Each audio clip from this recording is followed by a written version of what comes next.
am tired.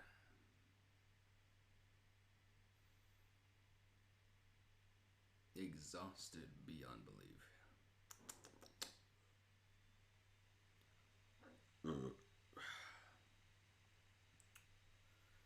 These are the first words I've spoken, the first things I've done all day. I literally crawled out of bed 5 minutes ago.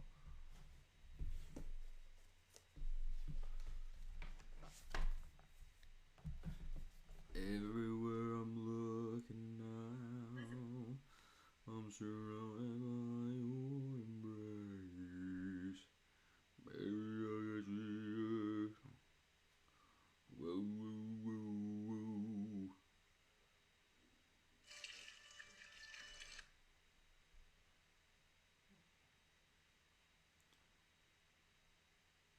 I think it's just dumplings, right?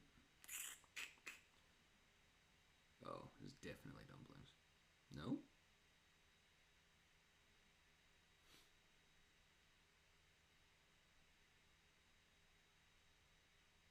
Oh, stuffed peppers, that's what this is.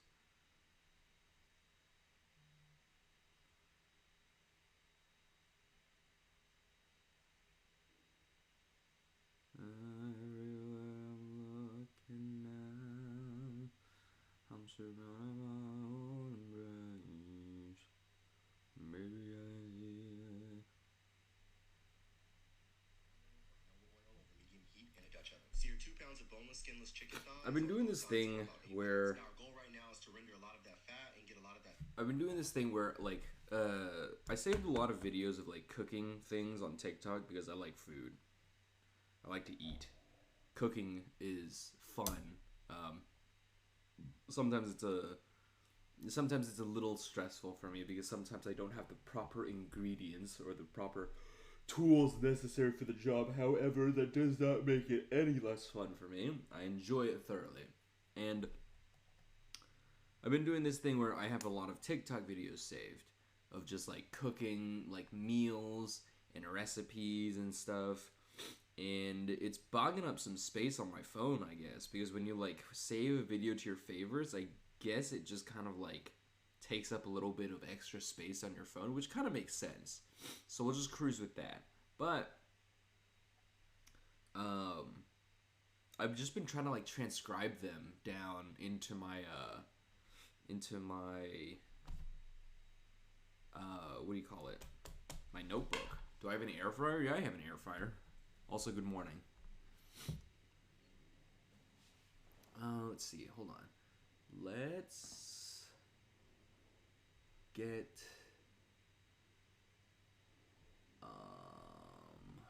I don't remember what I used for.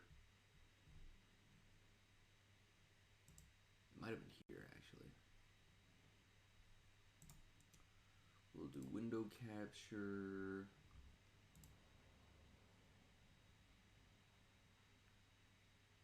Phone. And then let's move it. I'm actually gonna delete that.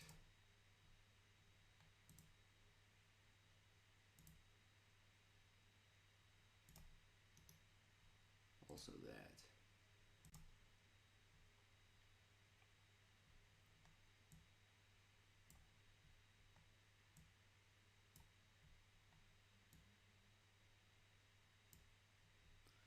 Okay, so we'll do that. Open this.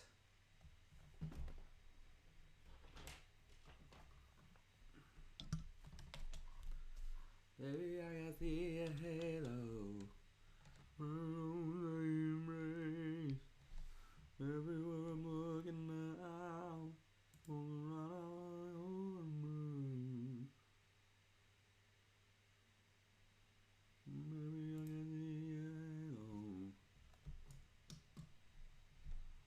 Alright, here's what we're gonna do.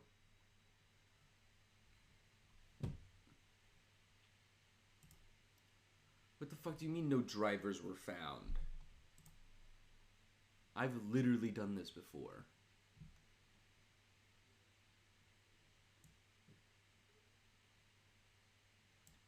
Am I in love?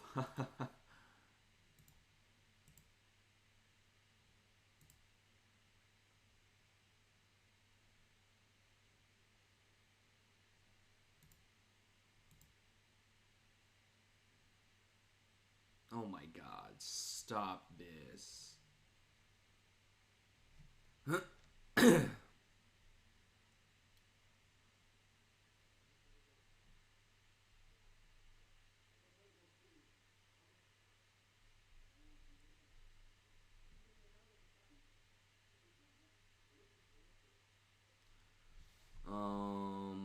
It's telling me that I need to restart my fucking computer before I can pull up these fresh little, these TikToks and such.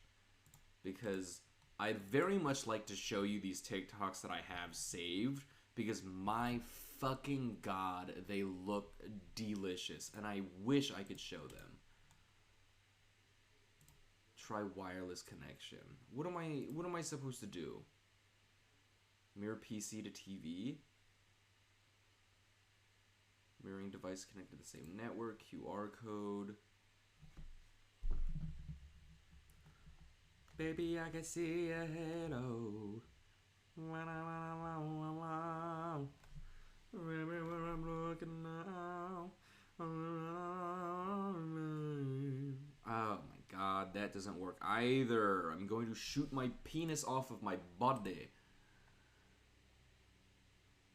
Mimi, you never stay.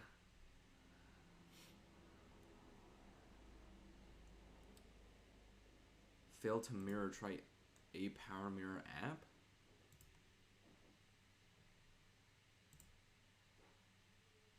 Ah, fuck off with this. I wish there was an easier way to like show the TikTok that I want to show. It's so tasty, it looks so yummy, and I just can't. I can't. I have to restart my computer, and I'm not gonna do it because that's gonna fuck up my numbers real bad. But just imagine it, okay? Just imagine. I finished Apollo Justice a long time ago. I'm probably, at this point, I'm probably ahead of you in the series, Mimi. Close that. Open this. Do that. And let's see, copy link. And I can do this, is what I can do.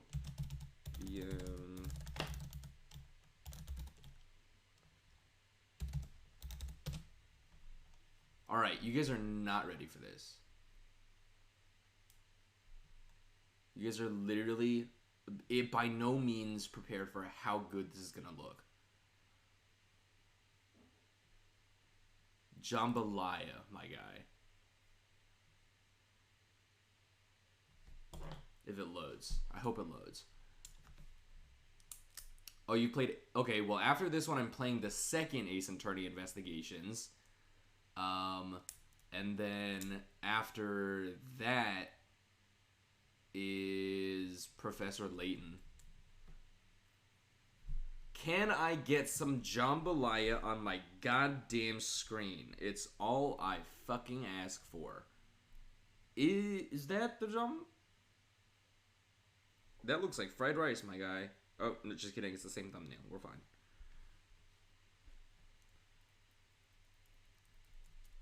No, I'm playing the Phoenix Professor Layton and Phoenix Wright one too. I just want to watch this fucking TikTok. Is that so hard? For the life of me, I cannot figure out why it's so slow. There we go. Jesus Christ.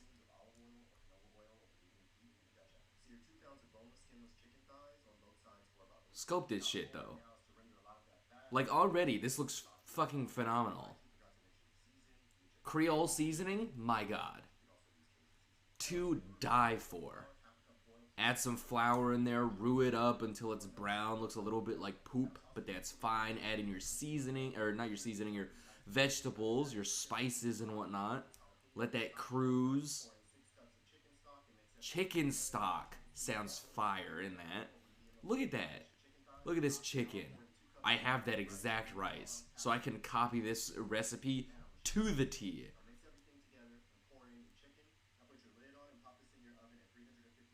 The only thing is I don't have a Dutch oven. But look at that. Holy shit. Are you kidding me? I want to eat the fuck out of that. Just my favorite part of this is look how good this chicken looks. Like it's I know it's seared, so it's like still raw and stuff, but my god. I don't even care. I would eat that as is. Are you joking me? You gotta be. There's no way I'm not eating that.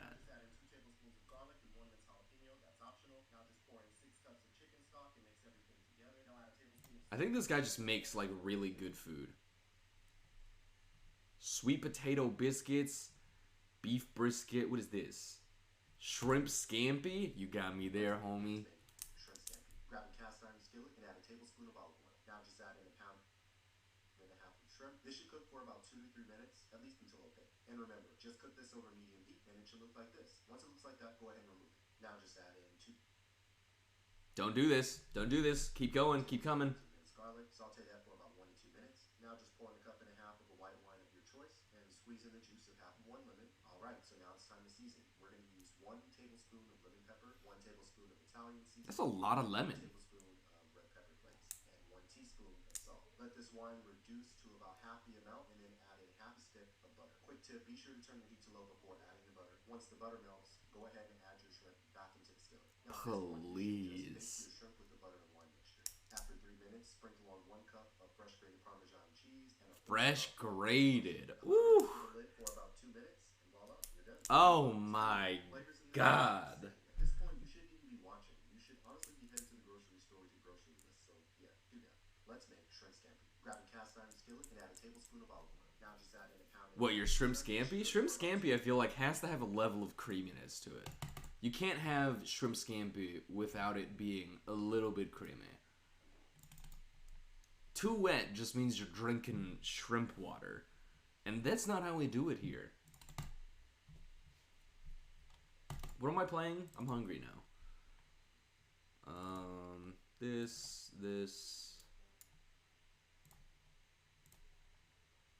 Can I just load state? No.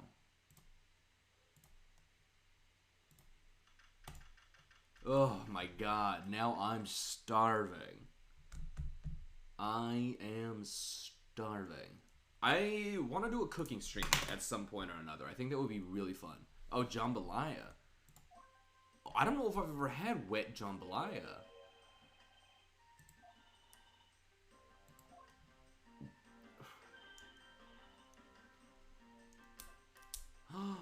Mike, you're allergic to shrimp? How are you alive? I guess because you've never had shrimp. Bruh.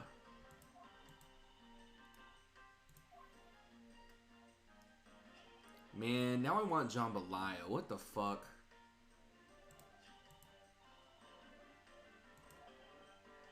I wonder if there's any jambalaya places around here. You think so? Should I do a cooking stream soon? That might be fun.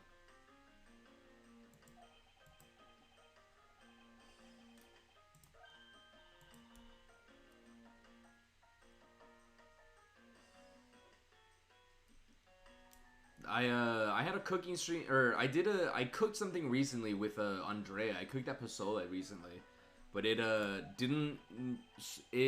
came out good, but it wasn't perfect. I think it was missing like salt and lime and just like a few other like little add-ons and stuff, but it was pretty good. But I don't know, maybe... Mike, you of all people should not be going out. A few weeks ago, it's probably where you got fucking COVID.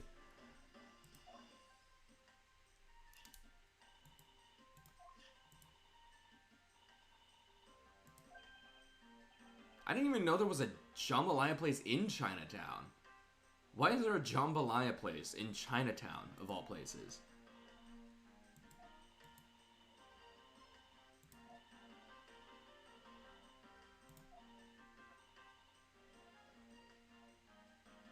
The chicken we made? What chicken? A month ago?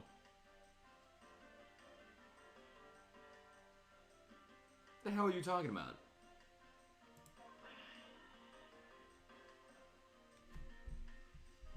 Speaking of, I don't know if I... Did I text her this morning? I did. Didn't deliver. Weird. She blocked me. Oh, God. The chicken we made a month ago? What chicken did we make? A month ago. So, in December?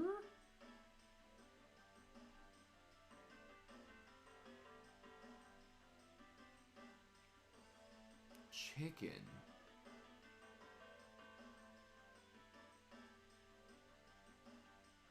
I don't remember. I don't remember making chicken at all recently.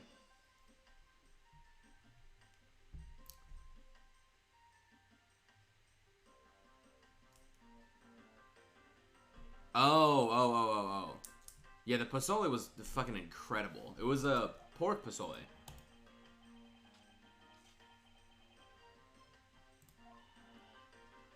No worries, no worries. Hold on. I just remembered this place that I heard about from somebody, from one of my friends on Twitter. Killer... fuck, what is it? I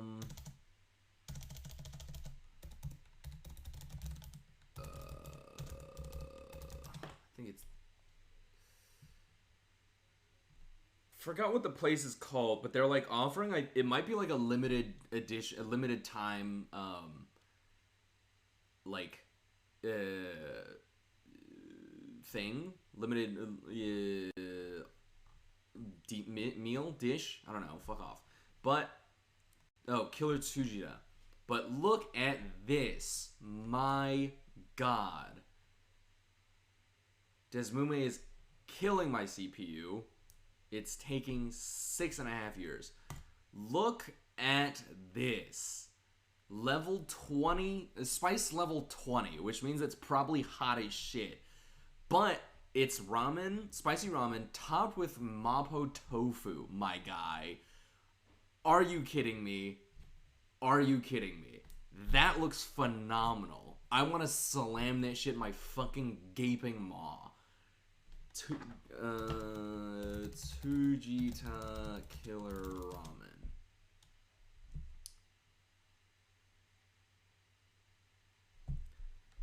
And so this is on Sawtelle. So Sawtelle's not super far. Sawtelle's like 20-30 minutes away from me. So do I have to order online? I can't look at the menu or anything? Give me a menu. I want to look at a menu. Woo! Look at that jambalaya.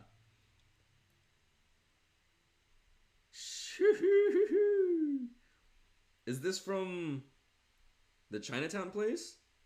Oh yeah, it is. Fuck me. No, I want pictures, my guy. It's not gonna show me pictures. Fuck.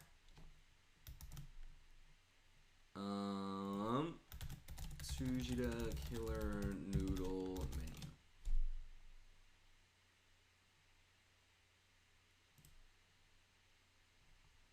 If I do... Oh, Yelp.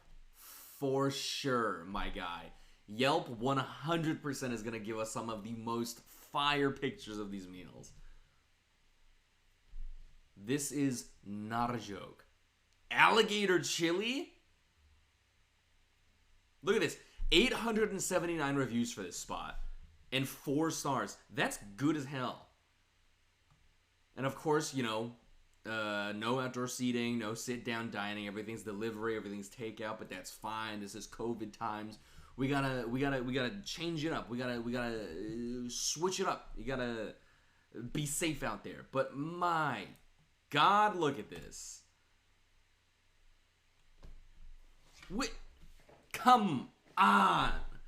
That looks delish. That's a level 4. That's level 4 spice. And the special one that they're offering is level 20?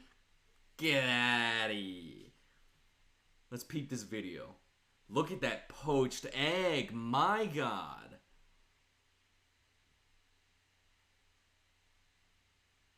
Oh, break it. Break it, please. Ooh, look at that ooze.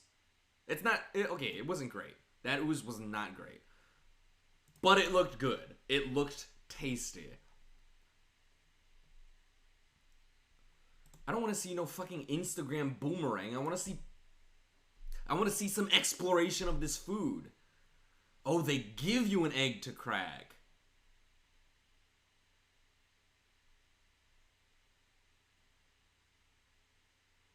Incredible. They poach the egg in the shell and they give it to you to crack into your fucking thing. Incredible. Revolutionary, if I do say so myself. Ingenious. Oh, food, for sure. This looks delicious. This is probably like a fresh bowl. Fresh bowl that they just handed you. Look at that. My God. Spicy noodles, a little dollop of meat in the middle. Here's an appetizer. We got some fried chicken with a lemon on the side. Ooh, what is that? Oysters? Mussels? I actually have no idea what that is. Duck, maybe? But that looks good. It do be looking real fucking yummy. My God. And look at the size of this bowl. Actually, that doesn't look that big. I think it's a perspective thing. But look at that. I'm just still in shock about that poached egg scenario where they put a poached egg, where they poach the egg in the shell and then give it to you so that you can crack it into your own ramen. Insanity. Unreal. Look at that. None the wiser. You're like, oh, I guess I'm just going to cook it in this hot soup. But no, it's already poached, my guy. Look at this bun. Look at all of that sauce. Cucumbers on the side. Ooh. I'm just going to become a food reviewer at this point. Look at that. Is that sake? They give you sake in a little pulled tab cup. My God. Scope this menu real quick. $11.45, $10.95, $10.45. This looks good. And those are good prices too. On Sawtell for ramen? Woo. This is gonna be me. This looks incredible. The only fear that I would have, I think this is mapo tofu, by the way. My God, look at that. Mapo tofu for $5.99. $5.99 for mapo tofu. And rice. $6 dish right there. Just for that, my God. You could probably find it cheaper at like a little mom and pop like Chinese restaurant or whatever, like one of those hole in the walls ones. But that's a good fucking deal. And look at that. They just lay that little chili on top for a little bit of extra flavor. Look how red that is. Look how many ingredients there are in that. I want to shove that in my fucking mouth. Do not get me wrong for a second. I'm gonna fuck this bowl.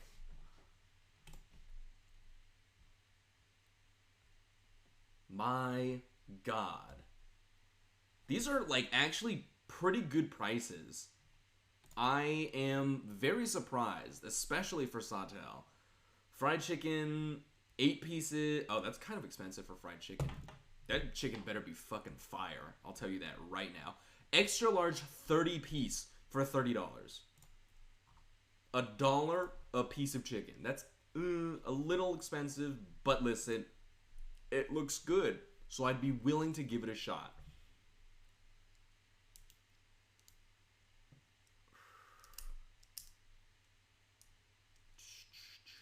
Like, that just looks good, my guy. It looks like it's tangy. It looks like it's spicy. It looks like it hits just right. Gonna click in, look at some more fried chicken. Look at that. It's not just chunks. It looks like they cut it and then fry it. That looks like a cut of chicken, not a chunk. They give you hella noodles. Look at that. My God. Look at the size of these little tofus. Look at that. Immaculate. Look at the sheen on them. Oh, you're joking. Oh my God. Look at the size of these dumplings. This is a hand. That's an adult hand. With these dumplings? Oh my God. Oh my God. Oh my God.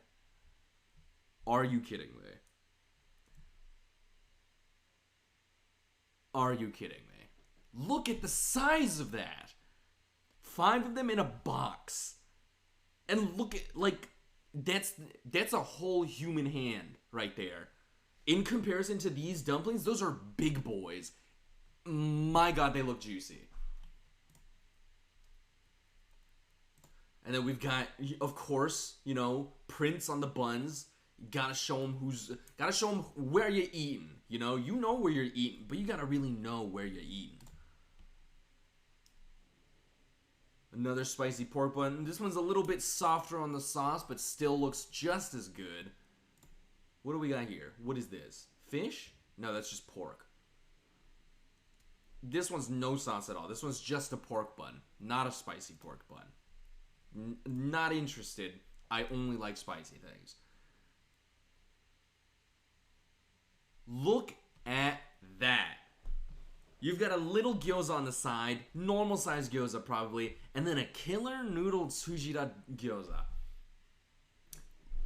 That's like twice the size.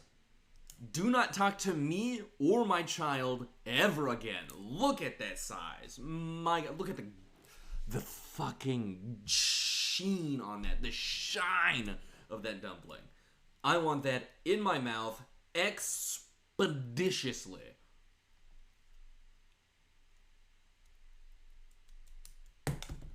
Ooh, that one looks a bit oily. This looks a little oily.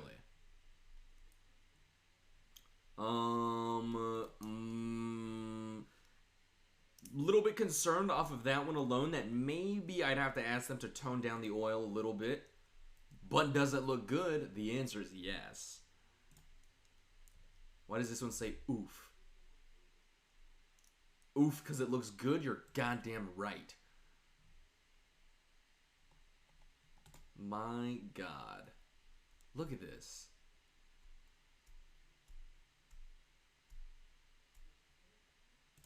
And then this one, they couldn't even hold the camera straight. This shit was busting so hard, they couldn't even hold the camera straight. They got their meal and they were like, I'm gonna lose it. Actually, I'm pretty sure it's on their leg. I am almost certain that they got in their car, pried it open, and then took a picture. I hope they did not spill, because that looks like it would be a crime. My God. Look how thick that is. 3 pieces. 3 pieces of pork right there, glazed in sauce. I would eat the shit out of that. They got yogurt drinks, some tofu on the side. Holy shit. This is making me starving. Andrea and I, my girlfriend and I, found a pretty good ramen spot nearby. Pretty good stuff. I definitely made me need to poop though. But I think that's just because I ate like a lot too fast and my body was like, hey, slow the fuck down, maybe. Original style. So there's no, like, that broth is just broth. There's no, like, spice in it. There's nothing. It's just flavor. Looks a little, A little gray, a little murky. But all you gotta do is add some of that fucking spice, and then you're set. There's curry? Oh, it looks like it's curry noodles. Meh. That's mapo tofu. That's not curry. Dessert. A pork bun is not dessert. That's also not how you crack a poached egg. That's not how you cracked an egg, period. That person should be put in jail. I think they're a psychopath. What is this? Yuzu? I like yuzu. Yuzu sparkling soda. Cheer!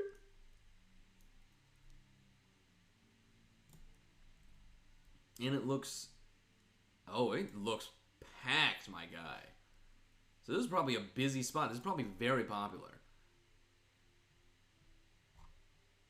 And then let's check out some of the inside. My God. That's a restaurant. I want that. I want that immediately, right now. Alright, back to this game. Because I guess I have to be a game streamer. I can't just keep looking at food.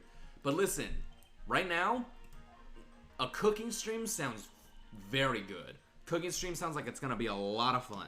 So, I feel like I should probably get on that. I should probably make plans for that. But, let me know, everyone that's here, let me know what you want to see me cook. Because I got plenty of things saved on my TikTok that I can, you know, pull a recipe from, and then I can just make it like that.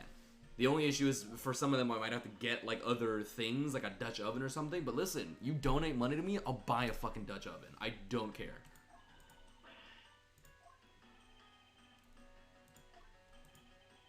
I'm starving. All I've had today so far is G Fuel. And I've got plenty of snacks over there in my little snack corner, but I'm not going to eat that. Snacks are not a healthy breakfast. I went to one of those taco stands on the side of the road last night with Andrea, because we wanted to try. There's a cheesesteak stand that shows up every once in a while on like a corner, and we wanted to go there because we were like, a Philly cheesesteak sounds pretty good. They advertise themselves as LA's best Philly cheesesteak, and I was like, all right, I have my doubts, because I've never really had a cheesesteak. But sure, I'll give it a shot. I'll try it out. And then we went there and he wasn't there. So we went to another spot that's supposed to be super good, Angel's Tijuana's Tacos, which, sorry to do this again, however, crucial. Look at this thing. So there's this, it's very interesting to me because it's a food stand. It's a taco stand off the side of the street called Angel's Tijuana Tacos. But not only is it a food stand, it's also a chain. So it's a chain of food stands, which I've never seen before, which is wild to me. Besides that, however, they do this thing that I've never seen anywhere else. And they call it Angel's Potatoes. And it is a baked potato loaded with stuff on top of it, and then they give you tortillas on the side, and you just make a little taco out of it. You make a little taco out of a baked potato, my guy. Who thought of that? Give them $1 billion. I'm not joking. Listen, I need a picture of this fucking potato right now. That's a burrito. Is that the potato? I think that might be the potato. I think so. Maybe. This might be it. But essentially, think of like carne asada fries. Think of just a loaded baked potato, except like Mexican food. A loaded baked potato with like carne asada, al pastor, guacamole, onions, radishes, jalapenos maybe if you're feeling a little spicy with it. On a baked potato, and then you get to scoop some of that up, put it on a tortilla, and snack on it? My God, that's incredible. That's revolutionary. I've literally never heard of that before. And then I saw some rando little TikTok about, ooh, check out this little smut that's got some baked potatoes for you. And I was like, I like a baked potato. I also like Mexican food. Holy shit, I can have them together? Maybe God is real. Let's see. I'm not seeing a picture of this baked potato. I feel lied to. Angels, Tijuana, Tacos, Potato. I guess there's like 3 or 4 locations too. The closest one is on Vinland, in North Hollywood.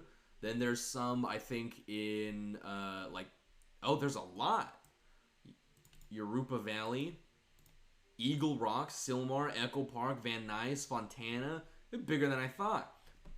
But I need to find this fucking potato. Is this it?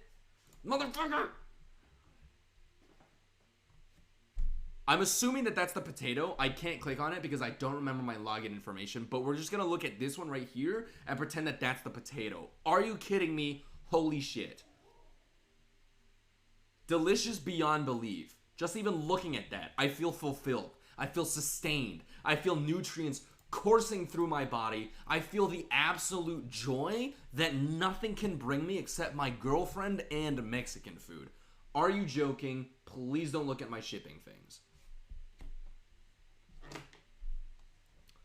Also, since we're on this right now, I've spent 40 minutes looking at food. I'm going to take a quick little break because I do have to poop. The G Fuel has made its way through my body, and I am going to defecate. BRB.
Alright, I'm back.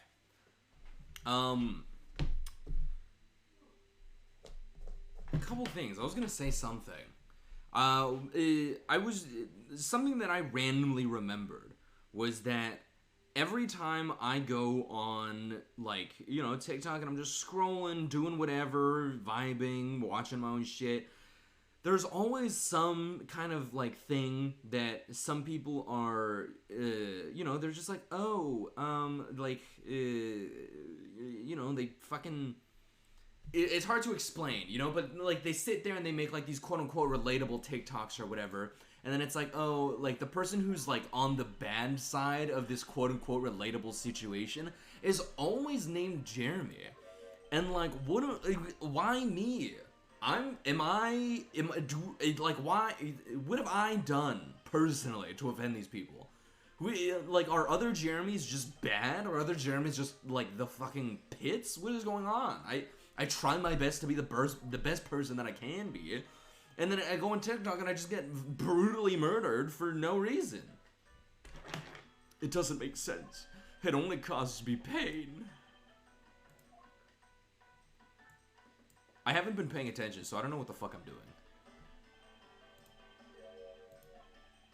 But God, now I'm just thinking about all those, like, different food places. Sujita Killer, the Angels Tijuana. The only reason I haven't gone to the one that's super close yet is because every single night it's literally packed up the ass.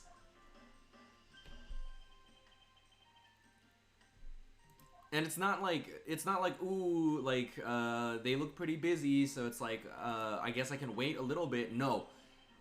Okay, so the taco stand is situated in, like, the middle of, like, a block, right? And the line stretches from there, from the taco stand where they're ordering, like, all the way down the block, basically. It's a long fucking line.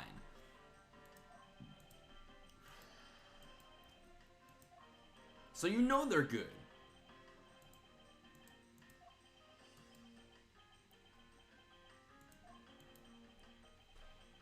I'm gonna try it. I'm gonna try it one day. I'm also gonna try that cheesesteak place.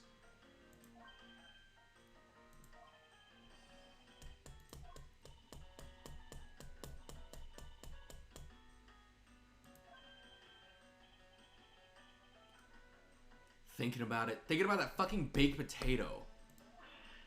I recently wrote down an recipe for these, like, Asian honey glazed potatoes or something too, which sounds very good. It's like a 20-minute meal, supposed to be. It's like, you have a bunch of potatoes, mince some garlic, add together water, soy sauce, and honey for a glaze. Saute the potatoes for 3 to 4 minutes. Add in the garlic that you minced. Saute a little bit more. Then you pour in the sauce and make sure the potatoes are coated. And then you cook that for like 7 to 8 minutes. And then you add some sesame seeds if you so desire. And holy shit, that looked good. That was the first recipe that I wrote down from a TikTok, like, video that I'd saved. And now, like, I figured to free up a little bit more space on my phone, I can probably just cruise through and write down all the other ones and then delete, like, you know, get rid of the videos that I've saved. I want to cook. I want to eat. I should start doing food review streams. I should start doing cooking streams. Just give me something related to food. Give me a niche.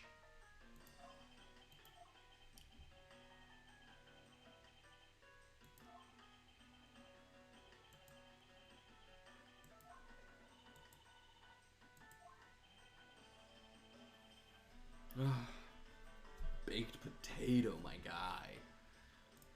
And I think the cheesesteak, I keep talking about food, but it's because I haven't eaten today, and I woke up hungry, and now I'm just here, still hungry. But the cheesesteak place has, like, 2 reviews on Yelp. It, like, isn't known at all, but both the reviews are, like, fire, you know? They're just like, whoa, this stuff is delicious. They cook it right there in front of you. He apparently does, like, jalapeno poppers and stuff, too. French fries. Looks very, very interesting, but it looks good. So I'm very interested in trying it. And I think he only goes on... I think he's only there on weekdays. So I think he's only... Because his hours are like 5 p.m. to 12 a.m. So I think that he's probably just there on weekends. Because yesterday when I was driving around, he wasn't there. And we were like, oh, it's Sunday. So he's probably just not there. So it'll require a little bit of thinking, a little bit of sussing out until we know when he's there for sure. And then we can pop by and get it. Angel's Tijuana's Tacos is always there, but we just need to find a better time to go because it's literally always packed every time we've seen it. Google says that like the slowest hours for it are like towards like 9-10 p.m. because they also close at midnight, but like 9 to 10 p.m. And then yesterday, Andrea was like, "Oh, I can stay until then, and then we can go like try it." And I was like, "I'm not gonna make you stay that long just for like some fucking tacos." And then she ended up staying that late anyway, just so we could watch JoJo. So like maybe we could have. Maybe we could have.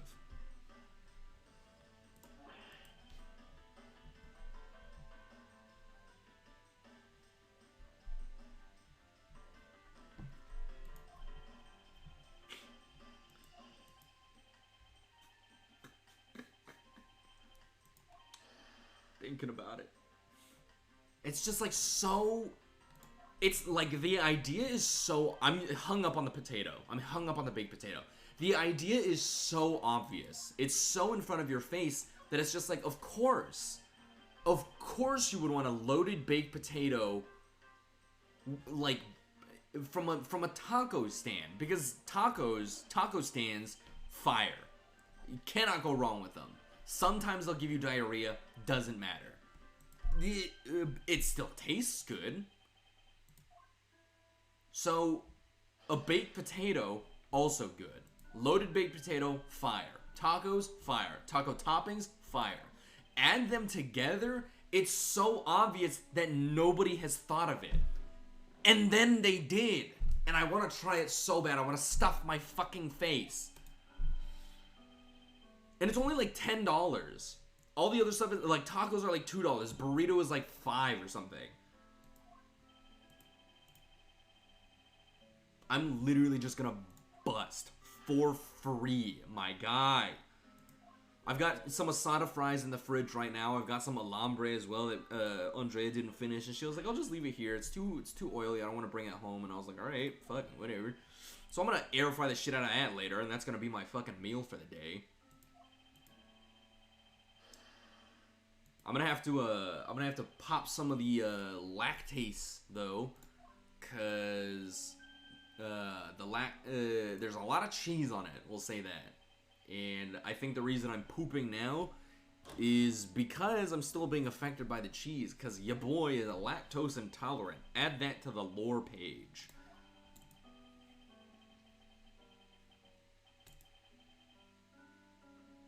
They need to sponsor me. Sushi the Killer Ramen, Angel's Tijuana's Tacos, LA's Best Philly. All three of those places need to sponsor me because I just gave them the shout out of their lives.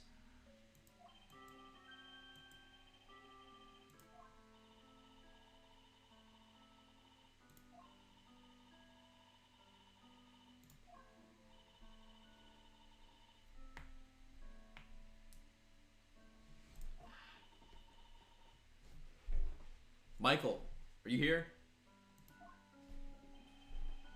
Are you available presently? Are you still contagious? Are you healed?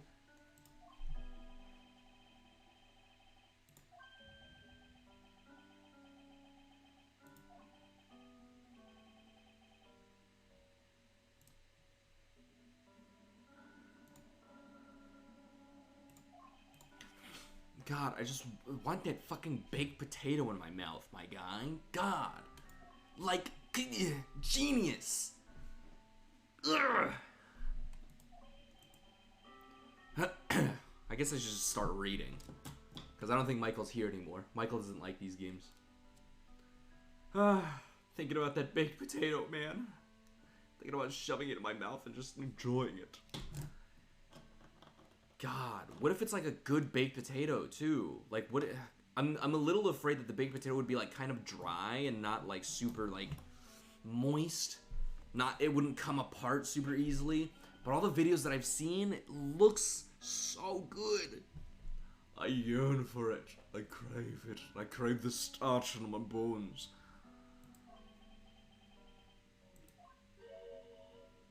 I like don't even know what's going on. I've just been freaking out about this baked potato, and I think he's telling us about KG8 or something. The holes in his jacket?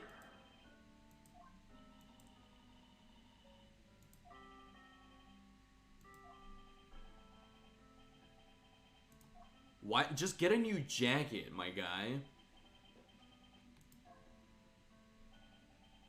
Of the lessons I learned from the KG8 incident. Just hang it up on the wall. I couldn't protect CCU, and the suspect was found not guilty. We had hit a brick wall, as far as the law was concerned. And that's when she came to the courtroom, the victim's sister. That's when I first met Callisto U. Callisto's a sick name, by the way. Callisto's just a sick name. Maybe I'll name a pet Callisto. I don't like her. Callisto U, I don't like her, but her name is dope.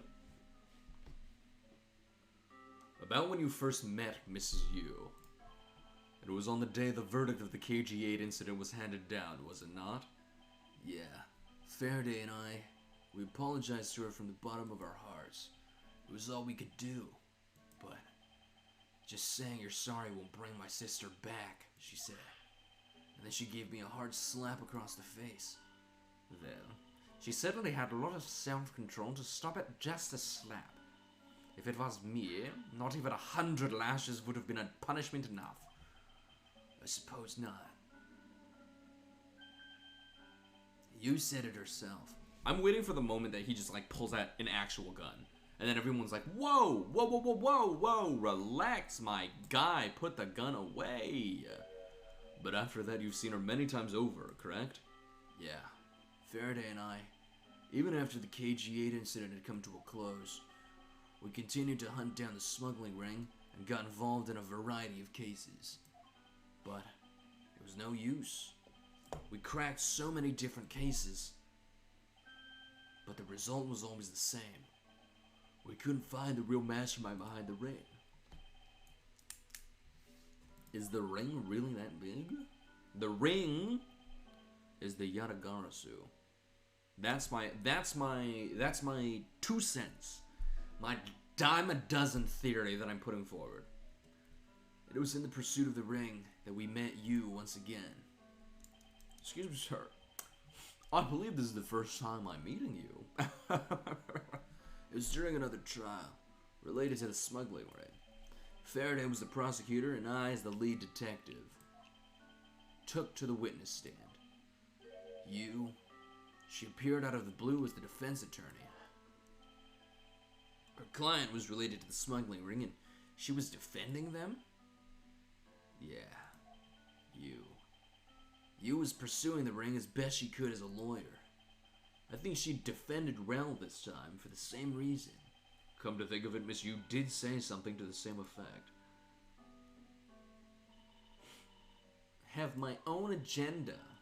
I'm not even gonna read her, because I don't like her. She laughs too much. This is not a laughing matter. And for that you have not a single qualm about defending a known killer.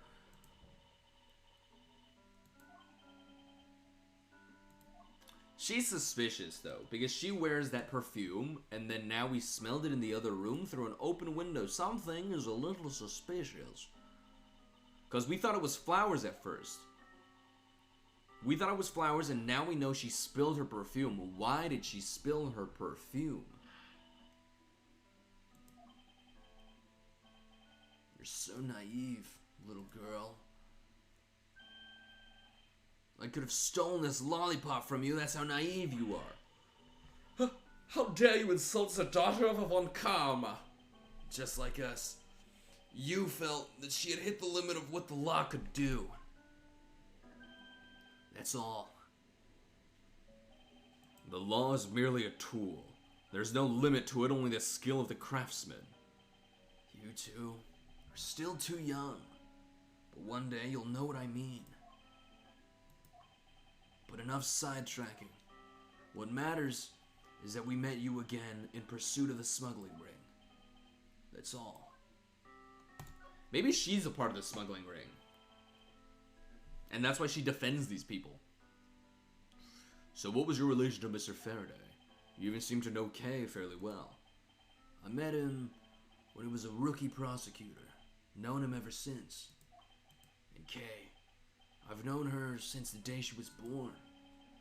Faraday and we cracked quite a few cases together. But you two seem to have made no progress at all in the Yatagarasu case. Why? Don't rub salt in his wounds. Did we touch a nerve? Maybe, probably. I only have one thing to say to you. No one knew more about the Yatagarasu than me and Faraday. That's why I was called upon to testify in today's trial. But wasn't he the Yatagarasu? Was Papa Faraday not the Yatagarasu? Which I would have done if he hadn't turned around and accused Faraday. After the accusation, I was asked to testify, but this time to prove or disprove the accusation. But I guess I won't be doing that either. I sense there's more to that statement than meets the eye. Perhaps a bit more digging into the Yatagarasu is what's necessary. You claim to know much about the Yatagarasu. Would you care to share what you know with me? What you two should be looking for right now is proof of murderous intent towards Faraday and Rel. I agree, which is exactly why I'm asking you about the Yatagarasu. What? The KG-8 incident and this second KG-8 incident. Both of these cases are tied to the smuggling ring. And in both of those cases, the witness who was to testify about the ring was murdered. However, there is one point in which they differ, and that is the presence or absence of the great thief Yatagarasu. Mr. Rel claimed to be the Yatagarasu, however, in the middle of the trial, he suddenly declared Mr. Faraday to be the real Yatagarasu. Then, during the recess, they were both killed. Don't you find that to be the least bit odd? Miles Edgeworth, stop beating around the bush and just spit it out already. I believe that there must be some reason that the two men suspected of being the Yatagarasu were both killed at the same time. A reason, huh? And so, in order to catch Mr. Faraday's and Mr. Rel's cold-blooded killer, I feel that I need to learn as much as I can about the Yatagarasu. If it will help you solve this case. Okay, so I think that somebody set out to kill one of them, because one of them was the real Yatagarasu, probably Mr. Faraday. The other one was also there and just had to be killed by association. I don't think there's much to freak out about there. I don't think there's much question there. I think it comes together pretty well. What was that sudden outburst for? You almost made me whip you by accident. It's still accidentally with me anyway. There are three main reasons why the Yatagarasu will always be one step ahead. First, the Yatagarasu always knows the exact location of the target object. Second, the Yatagarasu always knows exactly how to disarm the security system. And third, the Yatagarasu doesn't leave a single shred of evidence, ever. I see. So those are the Yatagarasu's special traits. Sounds like an incredibly elusive thief. The Yatagarasu has never been caught on tape, never tries to draw anyone's attention, and would never do something as lowbrow as commit murder. That's how I knew that Rel wasn't the real Yatagarasu right away. But you can't use that sort of logic on its own to prove that he wasn't. Listen, little girl, I'm not done talking yet. What's different about this time was that evidence related to the smuggling ring was sent to the police. And the sender was none other than the one who infiltrated the Kodopian embassy, the Yatagarasu. The Yatagarsu sent the evidence? Until now, the Yatagarsu would always publicize any corrupt dealings through the mass media. But not this time. The evidence this time was something only Faraday and I and a select few others knew about. In that case, how can you be so sure that it was the Yatagarsu who sent it? That's easy. A special card that only the Yatagarsu uses was attached. That's how I can be so sure. And just what sort of card is it? Here, take a look at this article. Whenever the Yatagarsu wants to publicize something, a white card is sent along with the stolen information. But a card can be fabricated.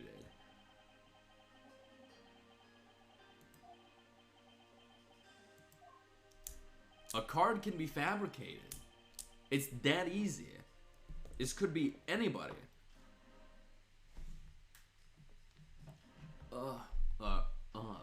And that's how Detective Bad knew that Mr. Rel was a phony. Thank you very much. I have a much better understanding of the Yatagarsu now. Excuse me, Mr. Edgeworth. Yes? Kazana would like to transfer the evidence from today's trial over to you. So if you could please head over to the courtroom, it'd be much appreciated, sir. Understood. I'll be there shortly. Detective Bad, what does the law mean to you?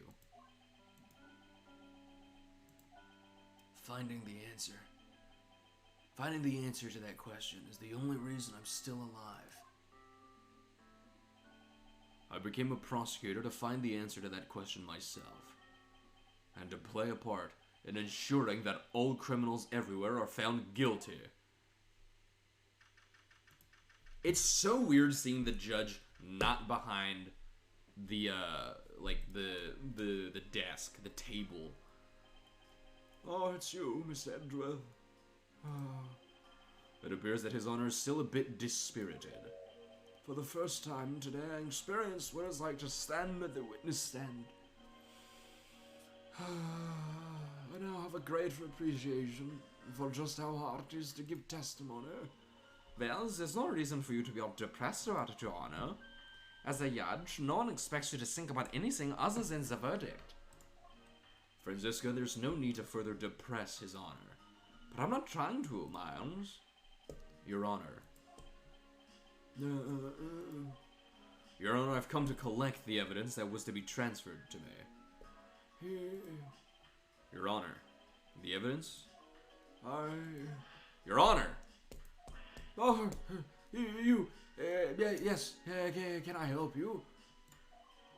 I'd like to collect the evidence now, sir. Your Honor, do you think you can stay focused long enough to at least do your job? Yes, I'm sorry. And I would, except that the defense attorney has yet to arrive. She's busy with the investigation, so let's keep this brief, shall we? Very well. In that case, please confirm that all the pieces of evidence are present. Furthermore, the evidence that was used in the murders of Mr. Faraday and Mr. Rel are also included, so please go ahead and use them in your investigation into the case. Understood, Your Honor. The pieces of evidence that were used in the murder of those two men. This could be a very good chance for me to find new leads regarding their case. And maybe even something that will finally lead me to the truth. I've placed all of the evidence over the prosecutor's bench for you. I see. Thank you very much. I'll go and confirm that they are all accounted for.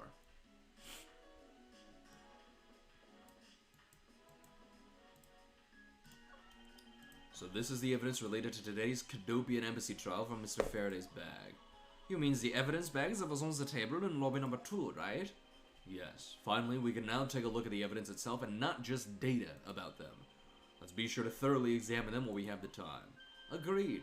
I want to take a good look at all of the evidence from the embassy murder too. And why is that? Because I still don't fully understand what today's trial was about.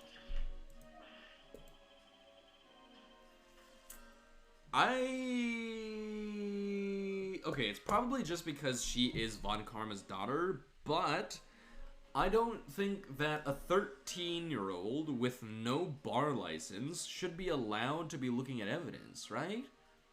shouldn't be even allowed on the investigation scene. I feel like that's common sense, right?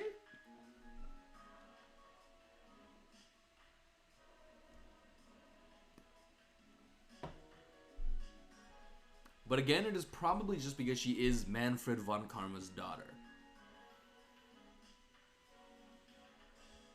Don't point your crop at me just because you don't know something. And don't you try to order me around just because Papa chose you today. I see someone is still sore about not being picked by Mr. von Karma. You don't have a bar license, Franziska. It's also real to see the knife up close. So we have the knife, the gun, an envelope, and what's this organizer doing here? Oh, that's right. I completely forgot to tell you. About what, Your Honor? They found Mr. Faraday's personal organizer inside that evidence bag of his. Detective Bad requested it be passed along to you. He said it would help the investigation. Detective Bad said that. What a strange stroke of luck. Well, never look a gift horse in the mouth. You might as well flip through it, too. I won't rest until I've inspected every suspicious-looking nook and cranny. This gun. It was originally used to kill a Cadopian embassy staff member. When the crime was reported, the responding police found Mr. Rail still holding it, which led to his immediate arrest. And then, this gun took the original shooter's life. How ironic. Indeed. There doesn't seem to be anything else we can learn from this piece of evidence. It's the knife that was used to kill Mr. Faraday. Who would have thought that such a beautiful piece of art could be used for such a cruel act? And it's never crossed your mind that you used a riding crop for the wrong purpose? What's in here? I took a quick look through these documents.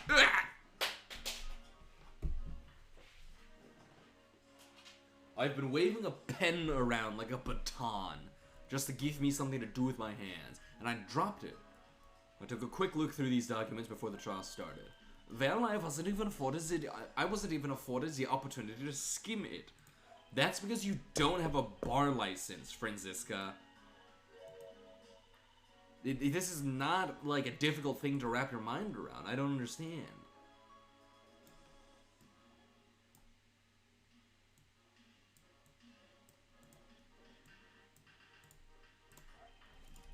On the night of September 8th, an embassy staff member was killed in front of the embassy. The staff member died of shock due to being shot in the heart. Mac Rell was brought in that night as a suspect and thoroughly questioned, because the murder weapon was found on him, for which he was arrested on the spot. A simpleton of a man, that's what he was. Perhaps he was, for the weapon wasn't the only incriminating evidence we had. Mr. Rell was caught in the act on film by a security camera. He was an even bigger simpleton than I'd thought. I can't believe he didn't notice a security camera. The Codopian embassy security system is supposedly very well designed. He may have simply not been aware that there was a camera in the area. So, have you seen the contents of the video for yourself? Yes. The surveillance video that the security camera took was played during the trial by Mr. Faraday. You can clearly identify Mr. Rell on it.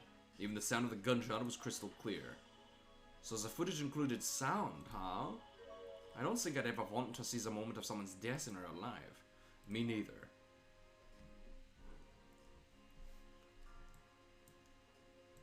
Wait, but if the dude was shot in the heart, why did he fall backwards? Or, why did he fall... He was shot in the back, so was he shot in the back and then it pierced his heart? Or is that something that we're gonna have to use later? Mr. Faraday's organizer. It appears he was in the habit of using it. It looks like he wrote his strategy for getting Mr. Rell convicted down in here. I've collected the evidence I need to prove that Rell was the killer. But when a handgun... Oh. It appears that Mr. Faraday honestly believed that Mr. Rell was the killer in the case. The sound of his handgun going off was recorded with superb clarity on the surveillance video. I also have evidence that I can use to prove that Rell is not the real Yatagarasu. And it would also appear that he had proof that Mr. Rell was not the Yatagarasu. No matter how he may try to play it, as long as I have the Yatagarasu's key, I can prove he's a phony. If I present it to him in court, it should clear everything up. and he also apparently had a very decisive piece of evidence. It's been a long battle, and I hope that this will finally bring it to an end. To discredit any claim Mr. L may have had about being the real Yatagarasu. And he had a way to prove that Mr. L was the guilty party in the embassy murder. His organizer is a clue straight from Mr. Faraday. I'll have to take my time and give it a thorough read later. Look, there's a picture stuck between these pages here. It appears to be a key, and a rather ornate one at that. Just look at the design on the handle. The craftsmanship is superb. Could this be the Yatagarasu's key Mr. Faraday mentioned in his organizer? The Yatagarasu's key? Detective Bad said something earlier. What's different about this time was that evidence related to the smuggling ring was sent to the police, and the sender was none other than the one who infiltrated the Kodopian embassy, the Yatagarasu. The Yatagarasu sent the evidence. Well, I'm not reading this again.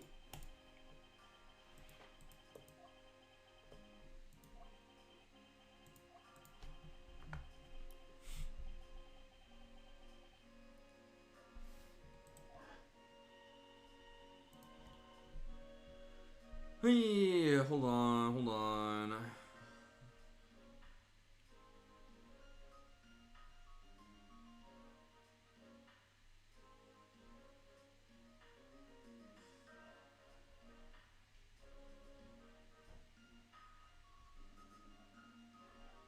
I don't know why, but it still like gets randomly crusty. You can hear it in like the music where it's just like going and then it's just like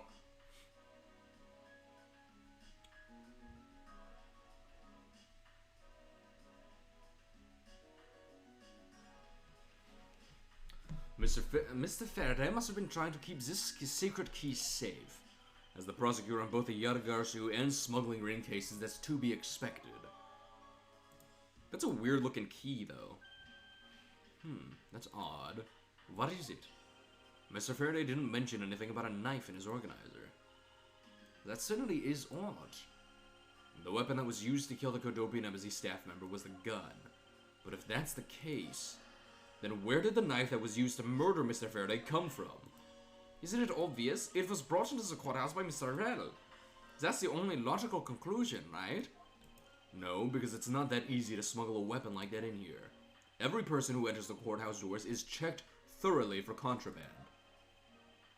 Furthermore, the suspect was handcuffed, making it impossible for him to bring a knife as large as this inside. In that case, how do you suppose this knife ended up inside the courthouse? I need to think carefully here. There's nothing related to the knife written anywhere in Mr. Faraday's organizer. However, it is a fact that this knife came from Mr. Faraday's evidence bag. Conversely, there is one item listed in Mr. Faraday's organizer that no one has claimed to have seen today. So in order to solve this mystery, I believe I will need to take another good look at the evidence. Mine was Edgeworth. Can I tell you the facts that you have yet to answer me? It means that you don't have an answer for me. Actually, I do know the answer, Francisca. What? Then what is it? One of the pieces of evidence we've been holding has been hiding a secret of its own. And it was through this piece of evidence that the knife was brought into the courthouse.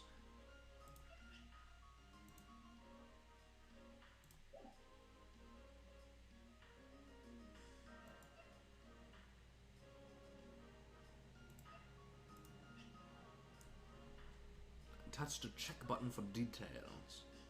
I mean, it certainly doesn't look like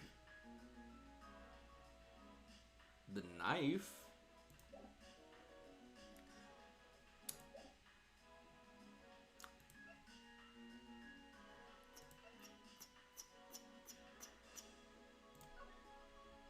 Okay, so collected the evidence I need to prove that Rel was the killer. Between the handgun Rel had on him when he was arrested and the surveillance tape, I should be able to prove that he was the one.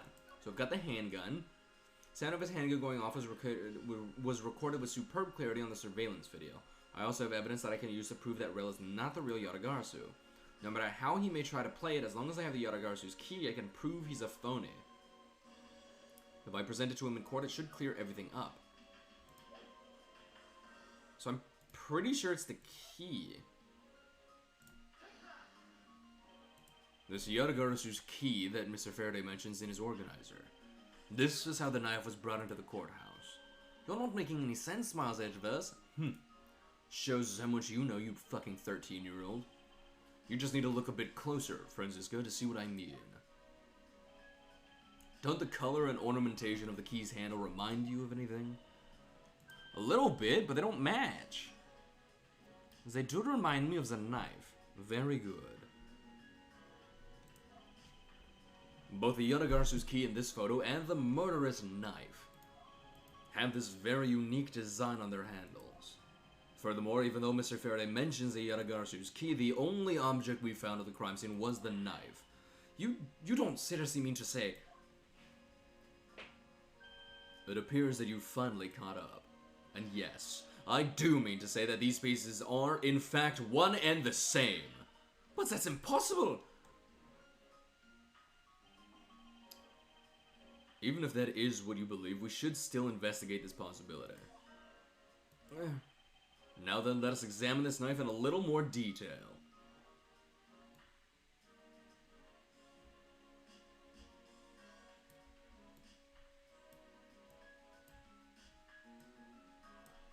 What is that?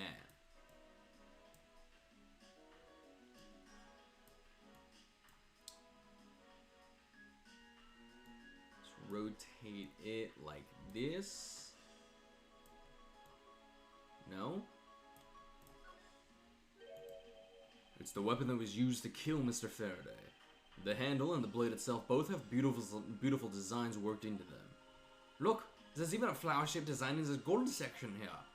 If this hadn't been used as a tool for murder, I'd want it for myself. I don't think giving Franziska a knife will ever be a good idea.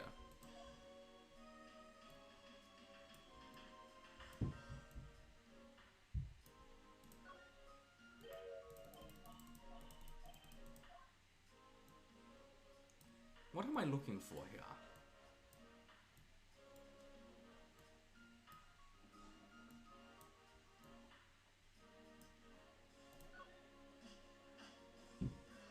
Holy shit! Oh my god! That's not what I expected at all. I can't believe it turned into a key. To think there was such a trick to this thing. So the weapon used to kill Mr. Faraday is actually the key that Yadagarasu stole. This piece of information is more critical than anything we've learned up until now.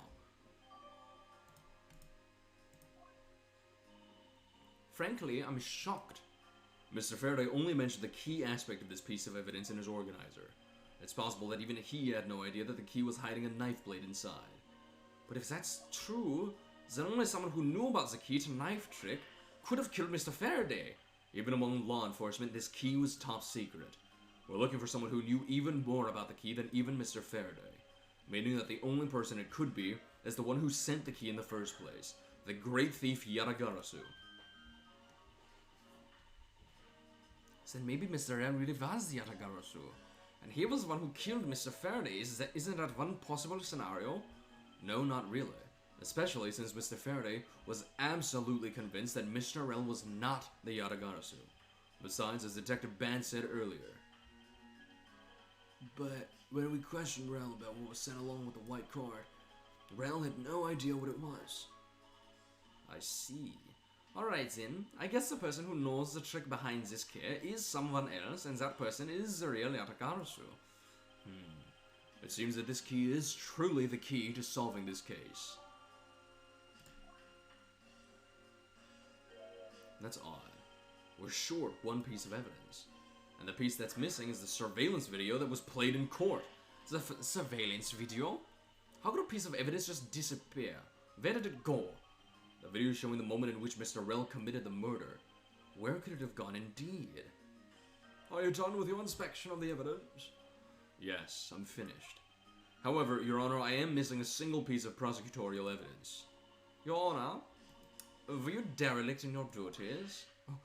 Oh, what? No! Oh, I dare not lick my duties.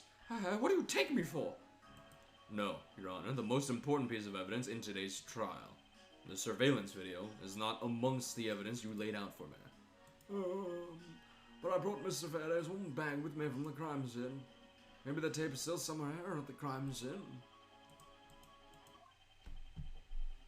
There's something wrong here. Something about this missing piece of evidence. It would appear that for me to find the answers I seek, I will have to pay another visit to the scene of the crime, defendant lobby number 2. Who the fuck is that? Is that the wolf guy from the last one? No.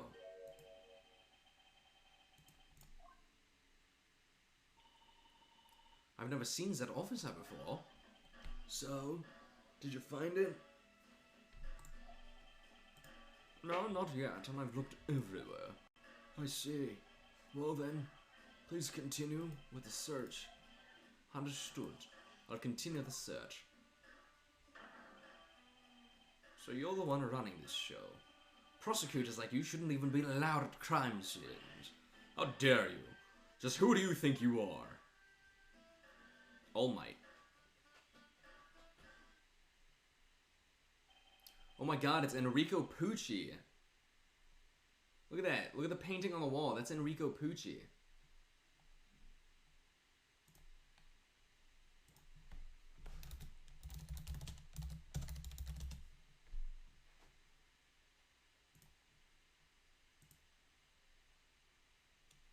It's Enrico Pucci. Homosexual of the century. I hope that that's not showing anything bad. Yeah, it's not. Oh, I live in North Hollywood. Oh no. Can't find me, North Hollywood, big as shit. Whoever he was, I've never seen a more impudent officer in my life.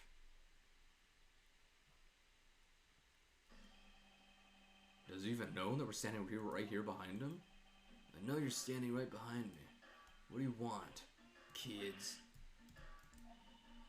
It looks like you were paying attention after all.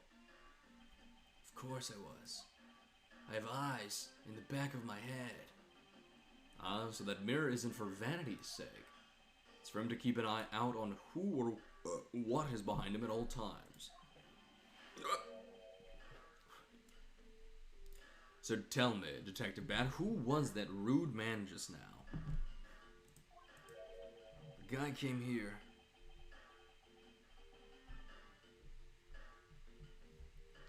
From the Republic of Zangfa to study.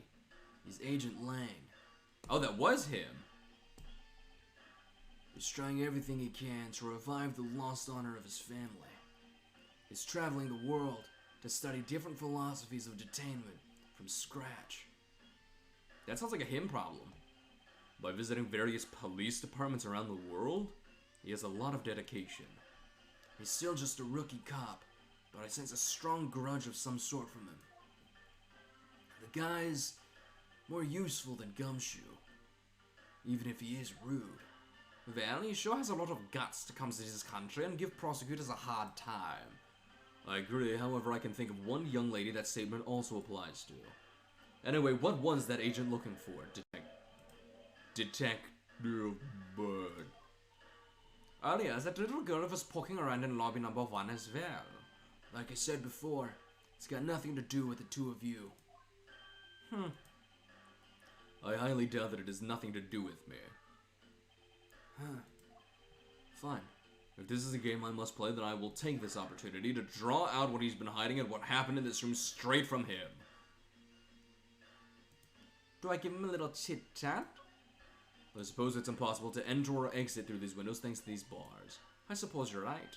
Actually, that's not true. I bet a person of small stature could slip in. Francisco, would you care to help me test my theory? Jump out this fucking window, I'm tired of you.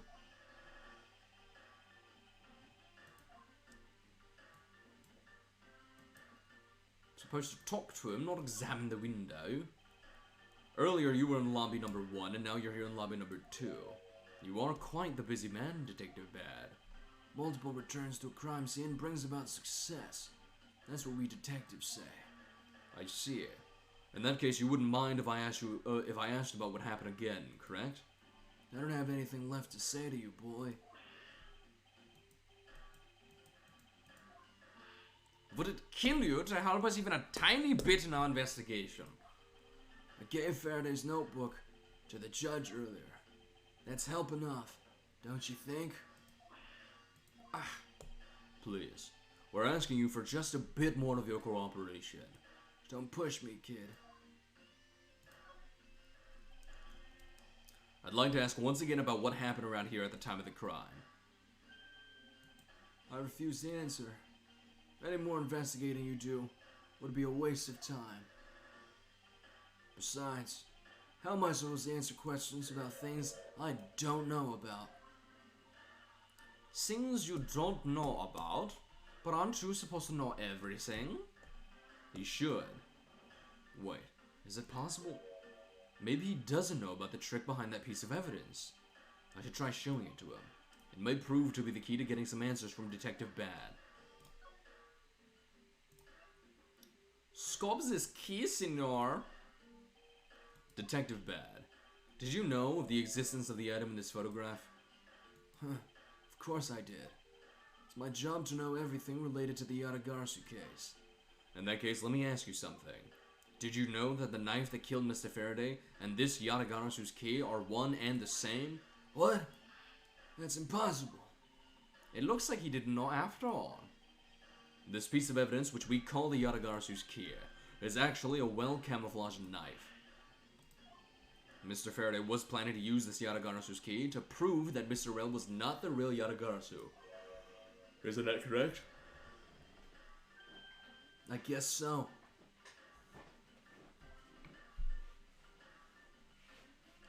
Scooch my little chair forward so I can lean a little bit back. However, Mr. Faraday had no idea that it was in fact a knife. Yeah, I have to admit, neither one of us knew that fact. And if neither one of us knew, then no one in law enforcement knew either. How did we miss something as big as this? I noticed that since a little while ago you appear to be searching for something. I presume that this key is what you were searching for. Yeah, that's right. And why were you searching for it?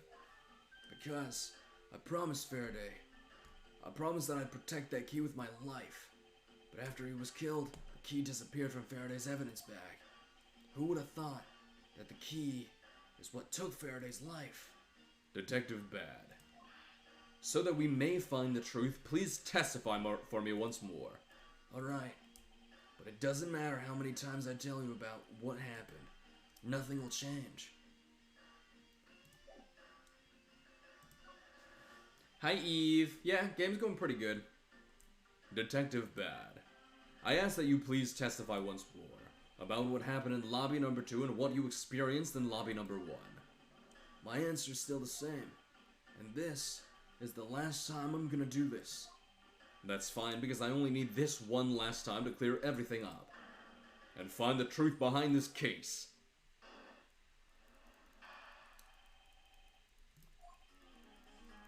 I was in lobby number 1, talking with you. We were talking about some trivial things. I heard the gunshot right before the trial was about to reconvene. When we heard it, you and I immediately dashed out into the hallway together. I saw Gumshoe goofing around there, and then we all ran into lobby number 2. It sounds like the exact same story he told us before. Indeed. However, I feel that we have yet to draw out all the information that we can. But why is my health so low? What the fuck did I do? Why did Miss Yu choose lobby number 1? Answer me. Who knows? She just said that she had something she wanted to talk to me about, and we walked into lobby number 1 together. That's all. So his answer remains the same as before, I see.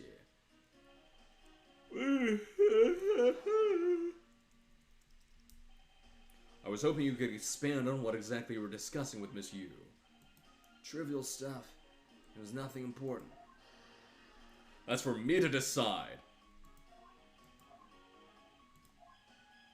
Alright, I suppose that's for him to decide. Moving on then.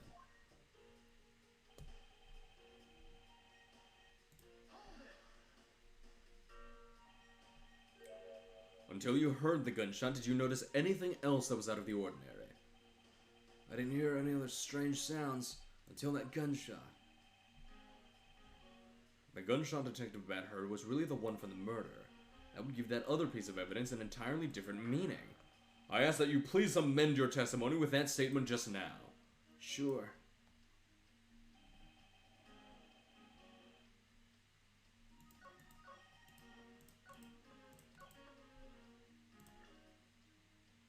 Is it his?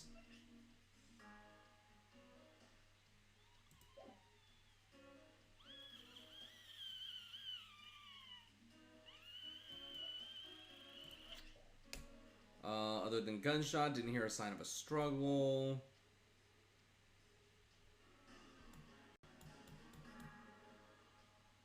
So gunshot, bonus, this is the promise notebook.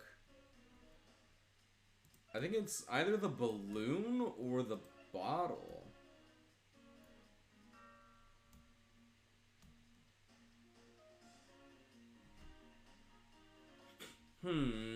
To like gunshot.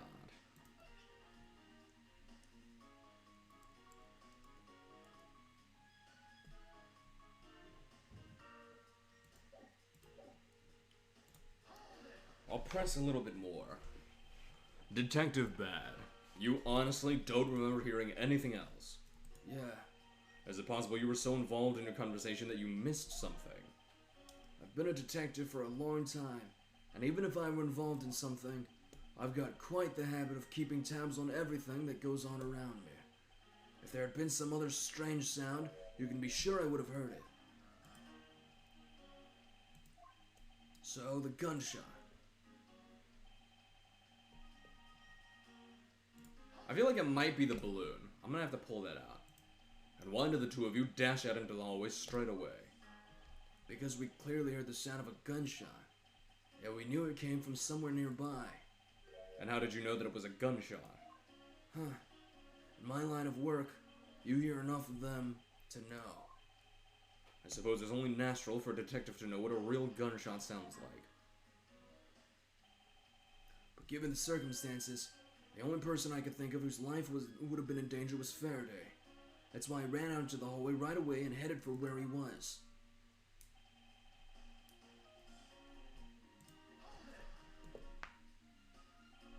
Detective Gumshoe was there in the hallway. Yeah. Why didn't you attest to that earlier? When I saw Gumshoe, it was after I had heard the gunshot. Having seen him then didn't change the fact that he still could have done the deed. Sounds exactly like what Detective Ban told us before. However, is there something in particular we should be asking the detective about? There just might be. Reflecting on that, perhaps there are other things that we know now that Detective Ban doesn't yet. Yes, that should be my angle of attack. So it's gotta be this, but not quite sure what it is. Other than a gunshot, didn't hear a sign of a struggle. Found in Faraday's hand. Bullet that killed Rel was fired from a few yards away. Weapon used to kill Faraday. A secret ability to change into key the Yatagarasu sent. Notes pertaining to burn Faraday and Mac Rel. Touch the check button for details. Fountain pen. Plastic bag.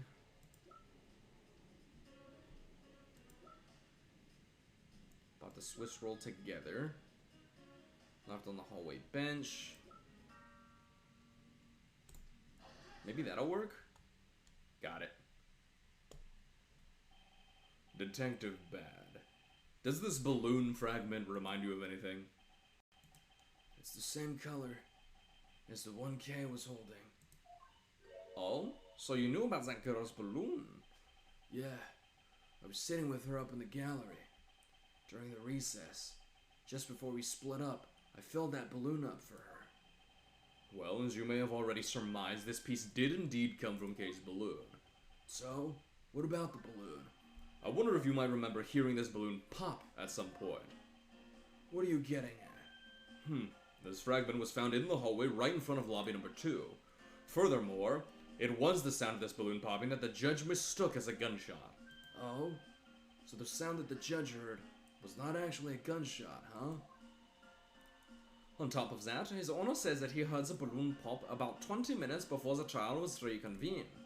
Yes, which means that His Honor heard the balloon pop in the hallway, when you were in lobby number 1, Detective Bad.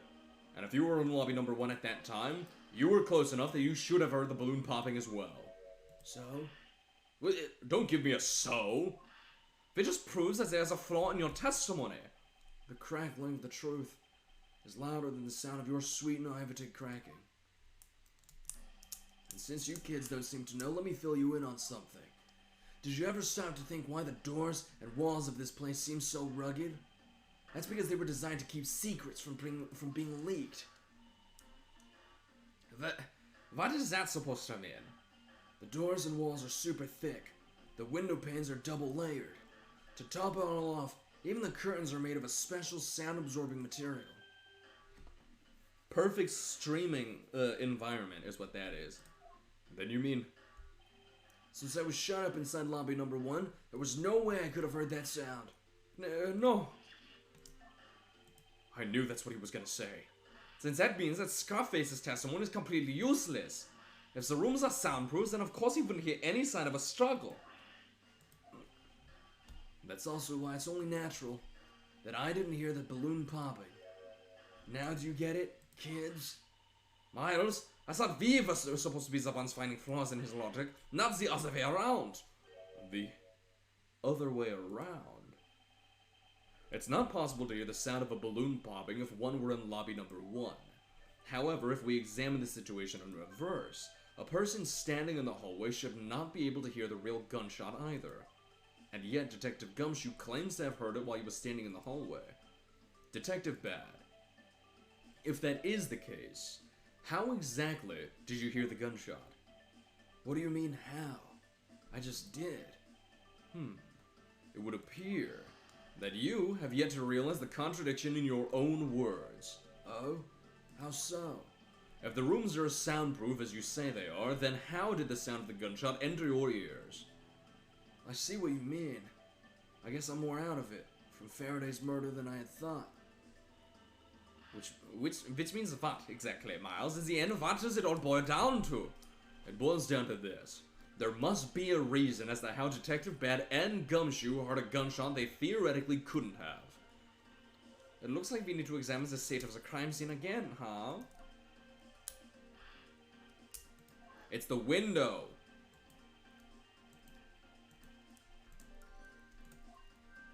Dissipating the smell, they cracked open the window, the sound pops open.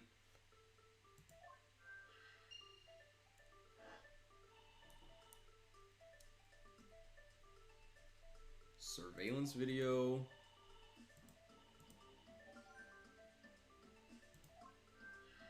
Oh, I got it.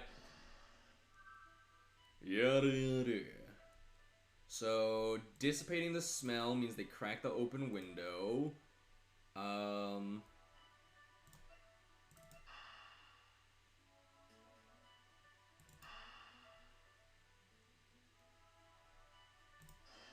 So these two should go together. Got that? It's simply not possible for the killer to have escaped through barred windows, and yet the fragrance of the perfume managed to escape from defendant lobby number 1. Of course, incorporeal things can move freely through these open barred windows. Oops.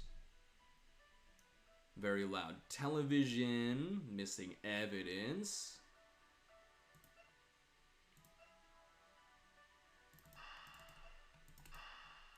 This might be it too. Incorporeal. Sound is incorporeal. Now then, what else besides the smell can go both in and out of an open barred window? The answer is sound. So no matter how careful the killer was, if the windows were open, the jig would be up. And since the windows in both defendant lobby number 1 and the hallway were open, that explains how the sound of a gunshot could be heard in both locations.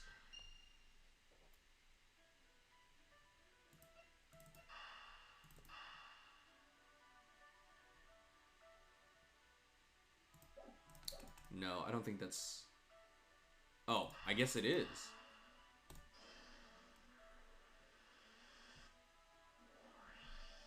That was weird.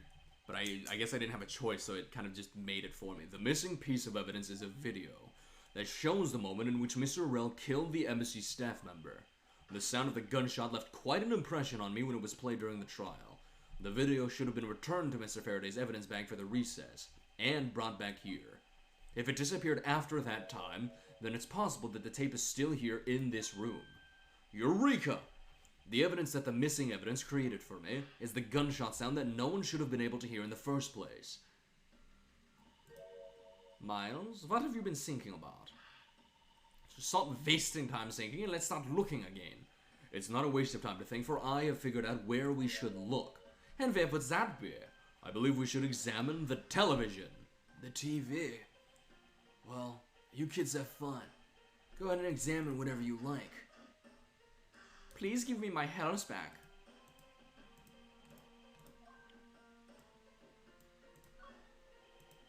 It's a video player. There seems to be a videotape inside. It looks like it. The tape must have stopped on its own when it reached the end. This tape. Could it not be this missing surveillance tape?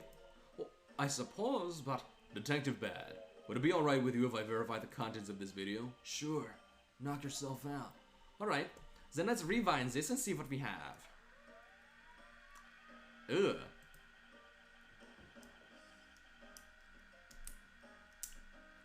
I don't think it should sound like that. If I remember correctly, the footage of Rell killing the embassy staff member should be at about the 30-minute mark from the start of the tape. Understood. It's gonna get real crusty for a second. Case 4.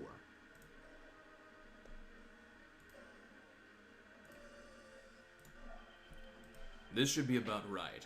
Now then, let's see.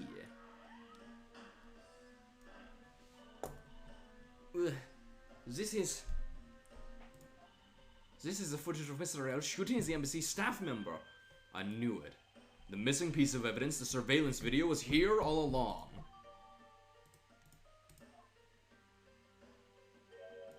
The sound. What's the meaning of this? It appears that Detective Ban has figured out the true source of the gunshot he heard. With this, I think we can figure out the trick behind this double murder. Do you mean that you've figured it all out, then? Yes. All I have to do now is show what the gunshot detectives Bad and Gumshoe heard. What? What the fuck was that sentence? And through where they heard it from. In that case, show me what you've deduced.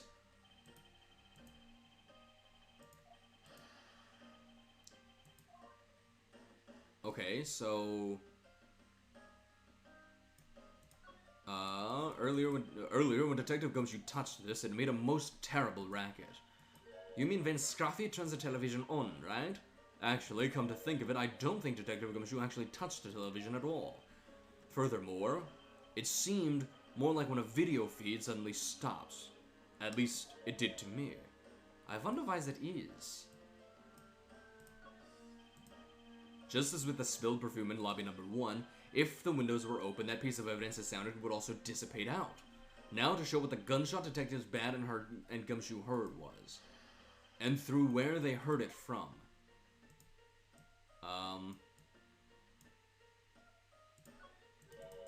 So someone left this video on place the whole time, huh?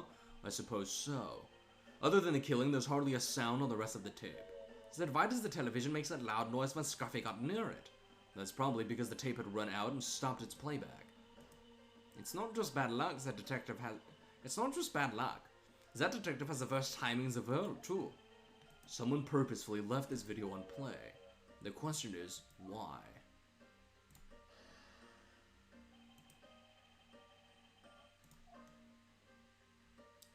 I'm actually gonna point out...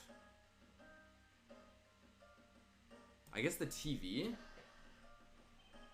And I'll deduce the tape.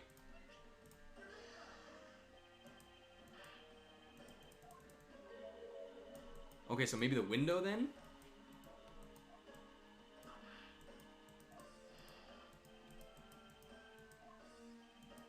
I know that the last riddle and its answer lies somewhere within this room. I need to calm down and think it through once more.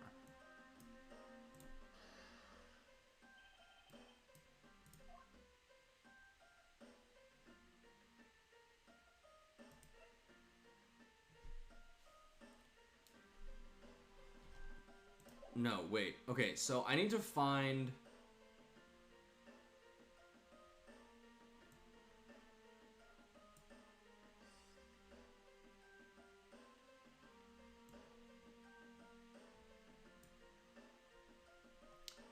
I need to find what the gunshot they heard was and where they heard it from. Is this spot somehow connected to any of the evidence I hold?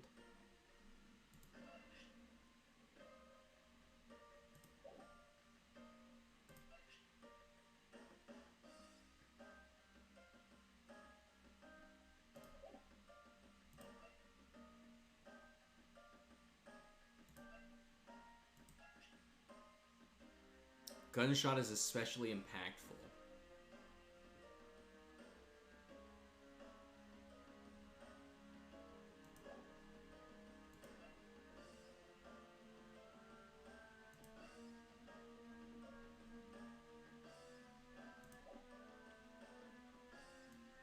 Did I already deduce window and... I guess I'll try it. Okay, cool. If the door and windows at the crime scene, namely this room that we're in, were closed, the killer could have used the gun and no one would have been the wiser. That's true. This courthouse does seem to be well designed for such a thing, as it were. However, what happened in reality was Detective Gumshoe, Detective Bad, and Miss Yu, all three of them heard the gunshot. Well, the windows in lobby number 1, number 2, and the hallway were open, so naturally the people in those locations could hear it. Ah. But then why would the criminal open the window in the first place? To allow the gunshot to be heard, I suppose. Correct. That's the only logical conclusion we can draw from this. But why was that necessary in the first place? I want a real answer, Miles. I demand satisfaction. Very well. I believe that the killer wanted to manipulate our perception of a certain fact. What was it that the killer wanted to manipulate our perception of? The killer wanted to fabricate the time of death to their precise wishes, and they used the gunshot in the surveillance video to do so.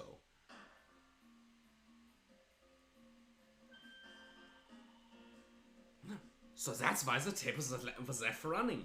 You mean the gunshot I heard was from this video? Yes, which means that the murders really occurred at an earlier time than we thought.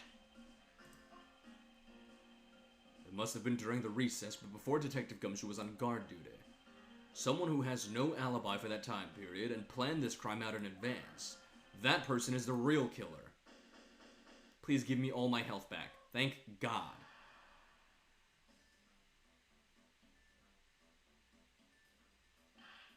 Mr. Edgeworth. Yes, what is it? Miss Yu was asking for you. She's in the courtroom. She says that she's identified the murderer, but that she wants to clarify something. It looks like Miss Yu is still investigating something. Understood. Please tell her that I will be right over. Well, come along. I want to hear what she has to say. It would appear that the time has come to uncover the truth. Alright, last part. It's Cochin. Fucking guaranteed. Also, this was a pretty short part. Only like an hour and 10 minutes. The other 40 were me investigating food things. Not even investigating. I was just drooling.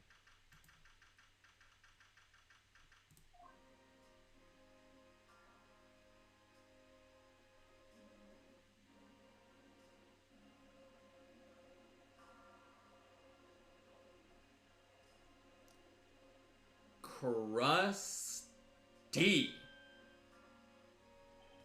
Okay. What are you doing here? Oh, hello, mister. I'm still investigating. But the object you're looking for is already... Okay, don't mind him. Please continue with your investigation.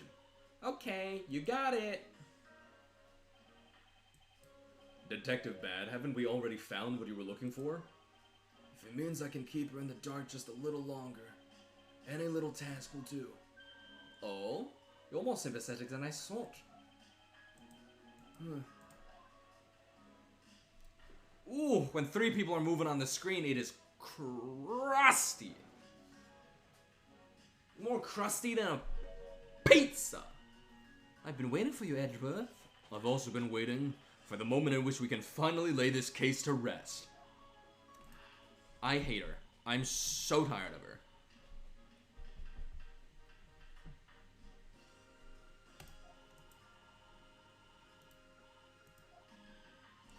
Is Gumshoe still under arrest? I thought we I thought it was I thought he was already cleared. We'll see. It all depends on whether or not your logic holds. Oh, I see we even have a viewer in the gallery. And why, even Mr. Bad is here. A viewer in the gallery? I'm hardly just a bystander. I have a duty to see this case through to the end, no matter how it turns out. She doesn't deserve a voice. Ugh. Ugh.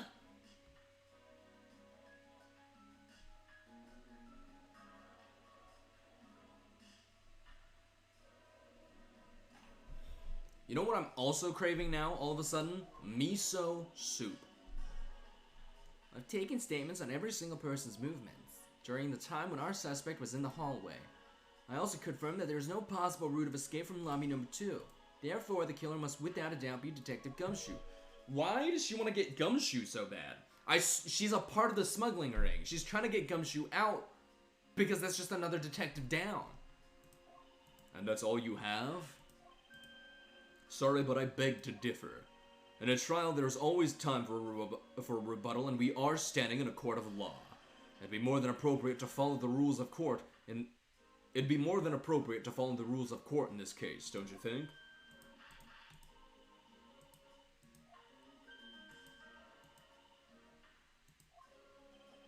I'm going to clean her out so badly that she's not even gonna have a home anymore. I'm gonna clean her out so badly that she has to pay me for my time. If my logic is correct, then I've already won. All I have to do now is to prove it by showing who the real killer is. It's Manny Kuchin. This is not a question. Absolutely, without a doubt, it's Manny Kuchin.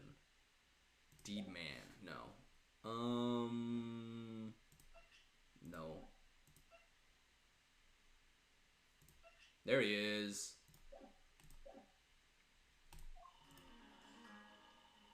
Everyone sends the suspect has an alibi for when the gun went off. Furthermore, the areas around the crime scene have all been thoroughly investigated, right? I also confirmed that there is no possible escape route from lobby number 2, which leaves us with unshakable conclusion that Detective Gumshoe is the killer. Okay, so that's just the stuff that she already said.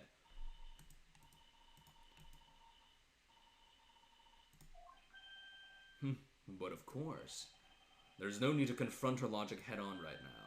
I should instead focus on drawing out any trump cards she has up her sleeve. Time to press.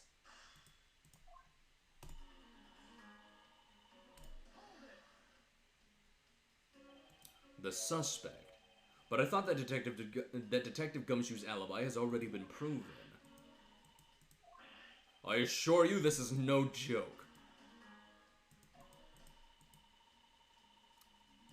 Just like something about her, like laughing at everything, just pisses me off. Yes, that is correct.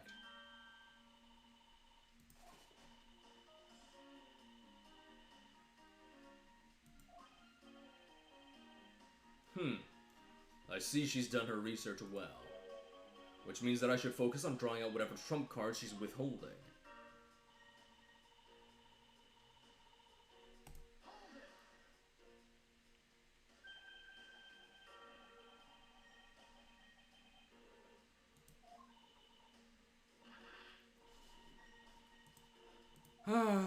Thinking about that spicy ramen from that spot in Sawtell. I don't know if I want to try it or not. Or, I do want to try it. I don't know if I want to try it today. But isn't it also possible that someone escaped through a window and into the garden?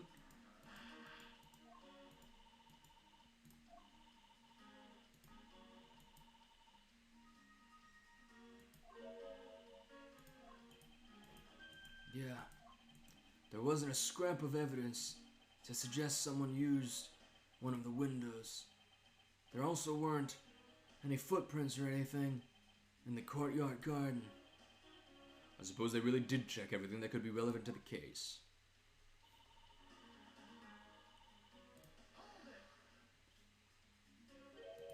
Are you absolutely positive that there are no possible routes of escape? And why are you so certain?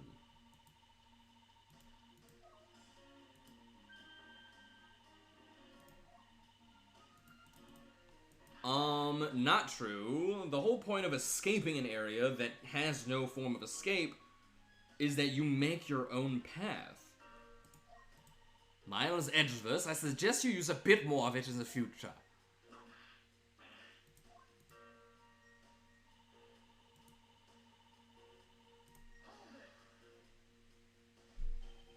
You may think it's unshakable, but to me there are still too many unanswered questions. For example, who was it that placed the gun in Mr. Faraday's hand?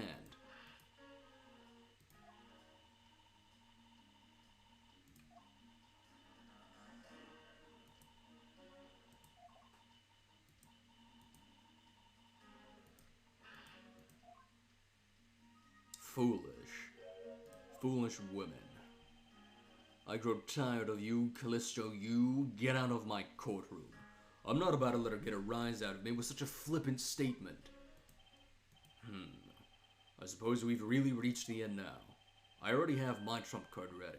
All that remains is to play it. But before I do, I think I should inquire into a little something about her argument. You said earlier that you confirmed the alibis of every person other than the suspect. However, I don't recall either Francisco or myself speaking with you about the subject.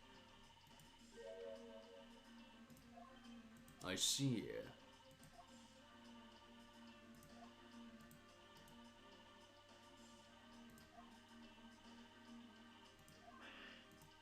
I'm the daughter of Manfred von Karma, and I will not be forcibly stopped by a guard or bailiff or anyone else.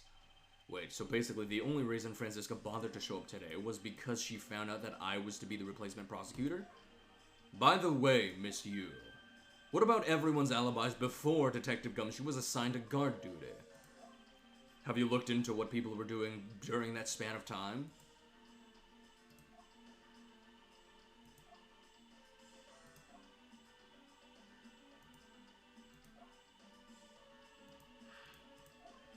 Yes, let's talk about when you and Detective Bat heard that gunshot, shall we? I suppose that if we go by your logic, then Detective Gumshoe is the only one. However, what if the crime had occurred at an entirely different time than when that gunshot you heard went off? That gunshot was a trap meant to manipulate our perception of when the crime took place. The gunshot we heard in lobby number 1, care to explain how that could have been fabricated? Ka-chow! Yes, it's exactly what you think it is.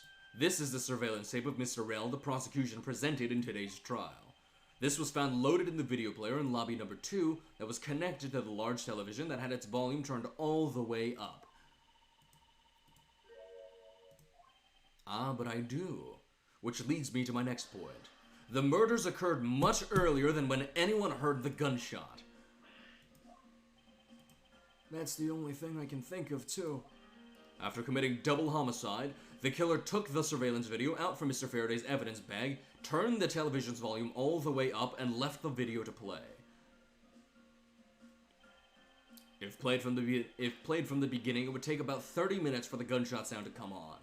And since we now know that this method of time manipulation is possible, it opens up the possibility that the killer is someone other than Detective Gumshoe.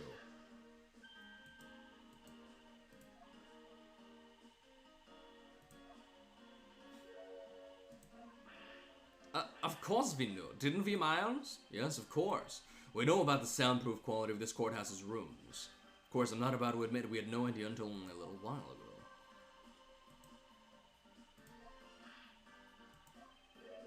And I feel like also soundproofing, you can't 100% soundproof a room like that. Especially if like there's a gunshot. Gunshot loud as hell.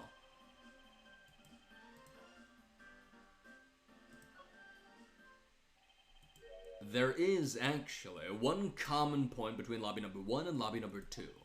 And it is that despite the fact that both rooms have air conditioners installed, a window was open in each.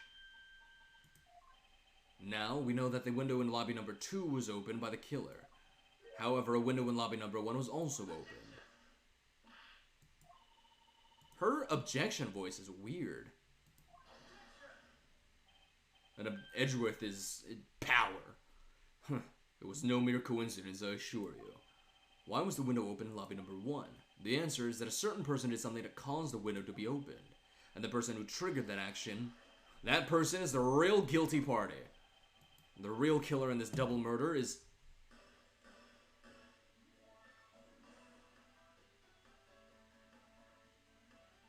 you?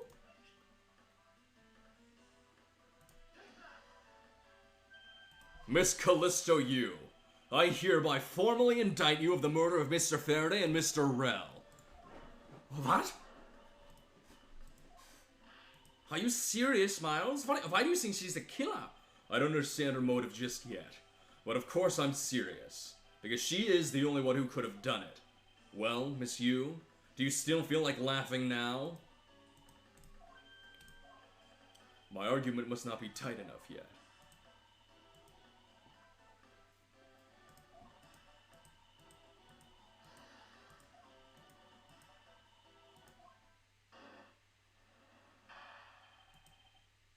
Oh. I thought it was like about to introduce like a new mechanic where she comes against me and I have to defend myself. I was like, holy shit, that's gonna be cool.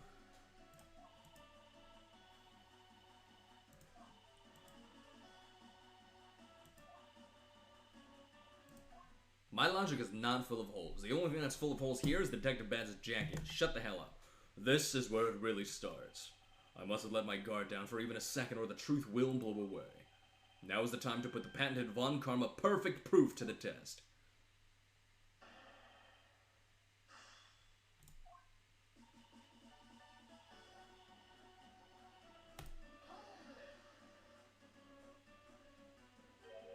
Evidence. All I need to do is have some prints analyzed that we know straight away. She sounds as though she has the room to maneuver, which means even if we were able to lift prints, they'd only show that it was someone else. But why that someone else was forced to open the window? It's simple logic. Why don't I try presenting that piece of evidence? I have nothing to lose.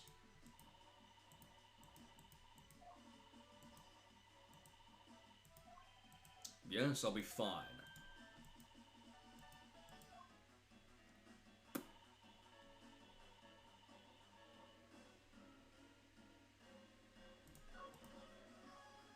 You argue that the window was open, however, do you have proof that it was I who did that?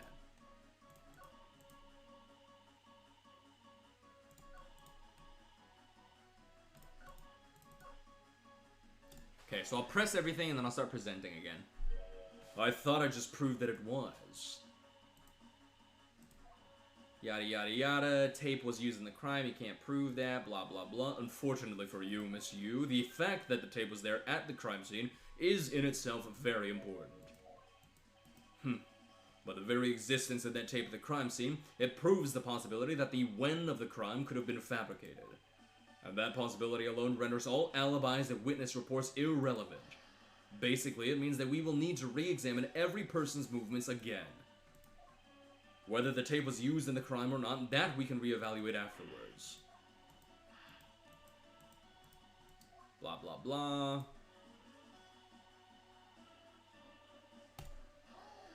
Woo! Crusty. Even if you're shocked, that is of no concern to me. I do things my own way. I see that you're not laughing for a change. Again, you being shocked is of no concern to me. Let us continue with the testimony. She's like, don't accuse me of murder, that'd be fucked up. Too late. I hate you. Full of holes. Huh. Well, I suppose it might be. At this point in time is what I meant to say. No matter how full of holes my logic may be right now, if I plug them one at a time, I will ultimately make my way to the truth.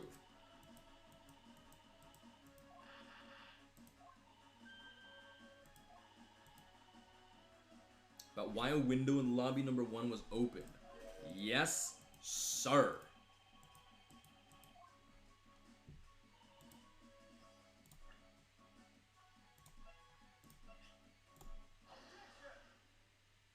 Swish!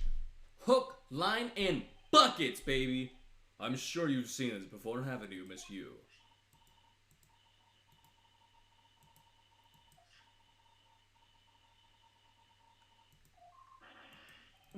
This isn't mine. That's right, it's mine. And I received it from Detective Bad, you see. Miss Yu, you can pretend all you like, but we know at least this much for sure. That this bottle of perfume was given to Detective Bad by you.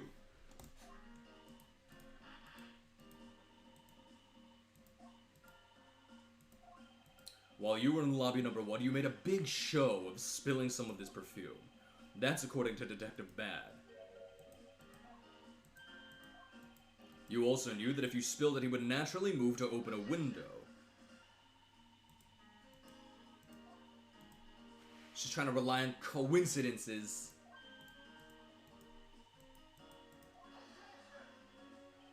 The timing of when you were going to spill the perfume is something you could control. And the most important fact about this case is when people were made to hear the shot. Furthermore, it would have been pointless if you didn't have an alibi for yourself at the time. You mean, Miss Yu, you were the one who called Detective Bad into lobby number 1 when you saw him bring Detective Gumshoe into the hallway. Is that correct? All of today's premeditated events could only have been thought of by you, Miss Yu. Get her ass. Get her ass!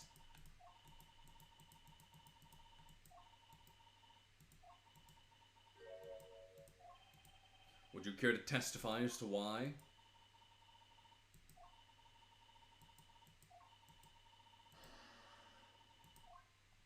Alright, I'm about to fucking buckets on her. She's not ready. Why it couldn't be me.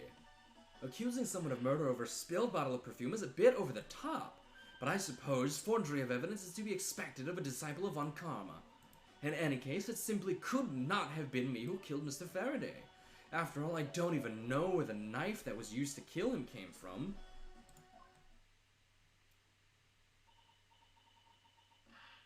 Miles, her testimony is flawless. Yes, but no matter what sort of trick she may try to pull, she won't escape me. And if I'm lacking information, I'll just draw it out of her. I'm gonna press her like a trash compactor.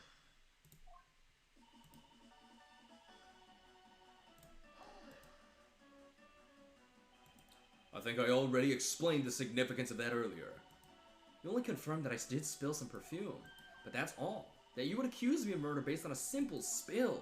Don't you dare complain when I sue you for defamation of character.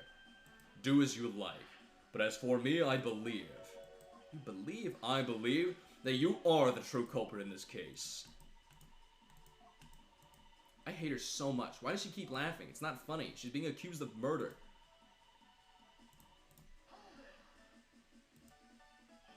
I formally request that you desist in your attack against my mentor. Yes, or we'll sue you for defamation.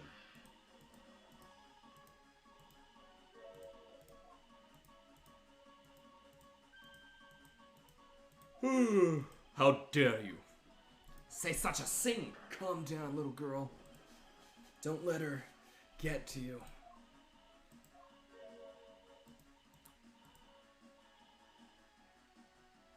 Yeah, it's the same Franziska. She's just younger in this one. And the other one, she's 19, and this one, she's 13.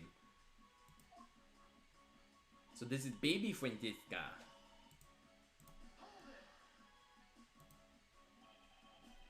Yup, 13. She's a prodigy.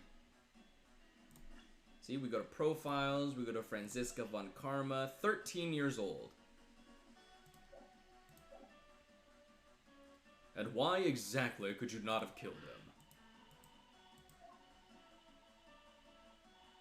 She does look a little bit older, but that's just because she's, like, not, like, super short.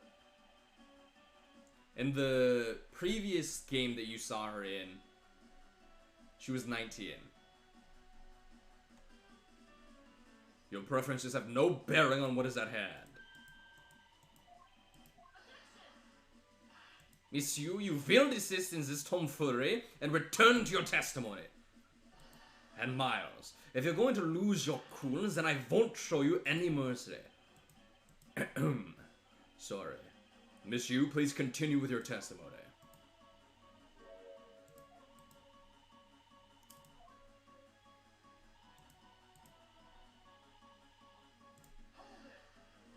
She's talking about the knife. At this rate, she will inevitably escape. But if she really was the one who killed Mr. Faraday, then she must have known about the existence of the knife. I'm sorry, Miss Yu. Maybe you weren't aware. However, the knife that was used to kill Mr. Faraday was taken from his evidence bag. Miles, what do you think you're doing? Huh. I'm drawing the truth out of her, that's what I'm doing.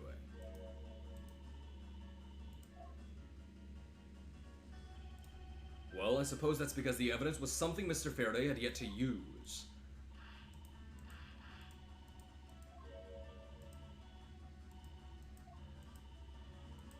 There was no knife inside Mr. Faraday's evidence bag.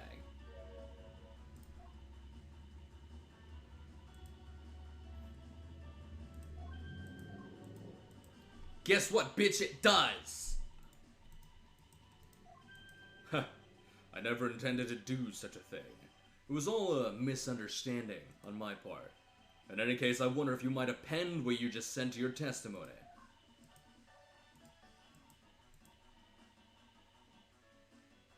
I'll... Okay, spelling error. 2 eyes.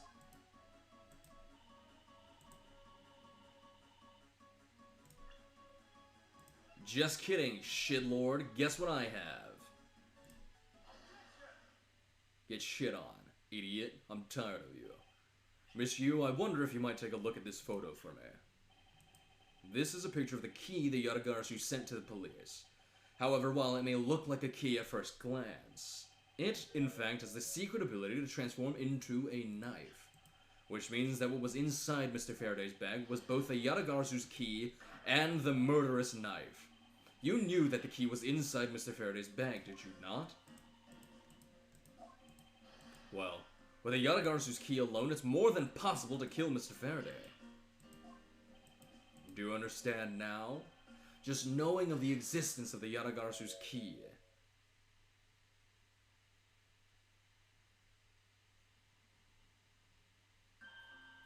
Jesus, that took so long. You would, even now, still feign ignorance?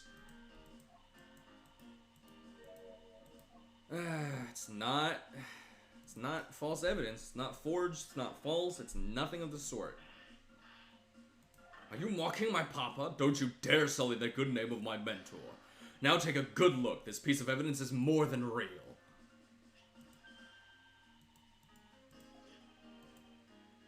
Are you satisfied now?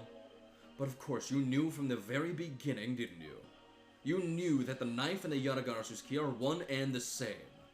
Otherwise, someone like you, who isn't a member of law enforcement, and who would never have been privy to this trick, would have never known about it to begin with. Furthermore, the something that the Yatagarasu sent to the police, how did you have knowledge as to what it was?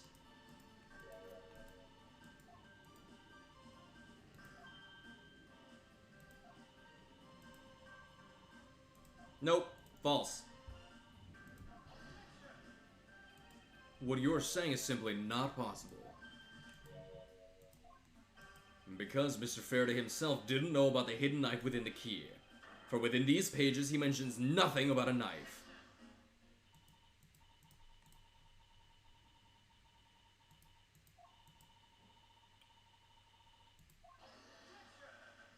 Oh God, crust. Unfortunately, that is also impossible. Because Detective Bad didn't know about the knife aspect either.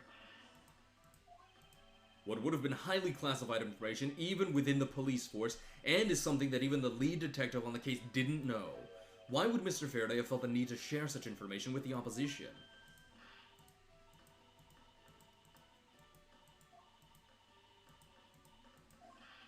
How can you laugh at a time like this?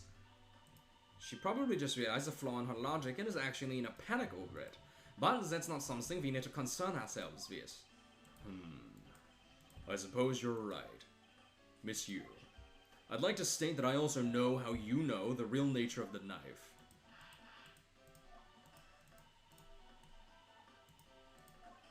Oh, I will. And I'll wipe that smile off your face by the time we're through. This is it. The moment of truth.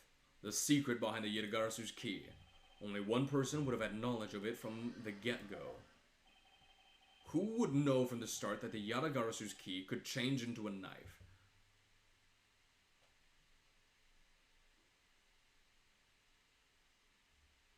Wouldn't it be the Yatagarasu?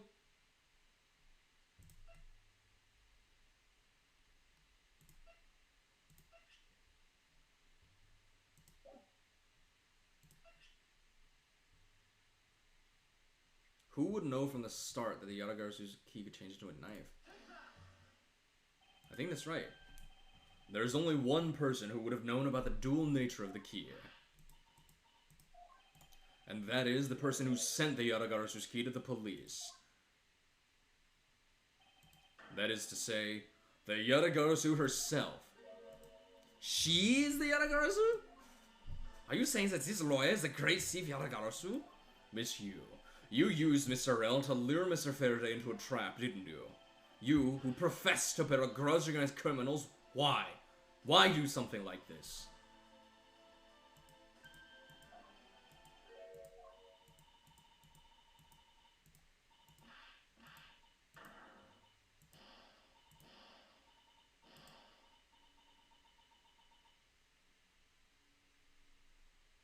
Are we done?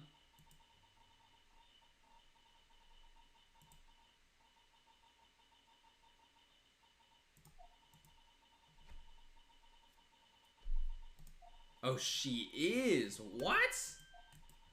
This feeling of thrill is even greater than when I sneak into some place. You killed Faraday. Why? Answer me, Callisto Yu.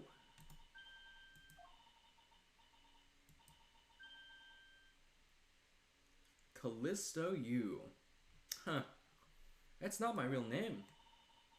Because my real identity is, yes, the great thief Yatagarasu. Let me tell you something, Edgeworth. Mr. Faraday was one difficult man to deal with. For you see, he had discovered my true identity, which is why I had to erase him from the world of law.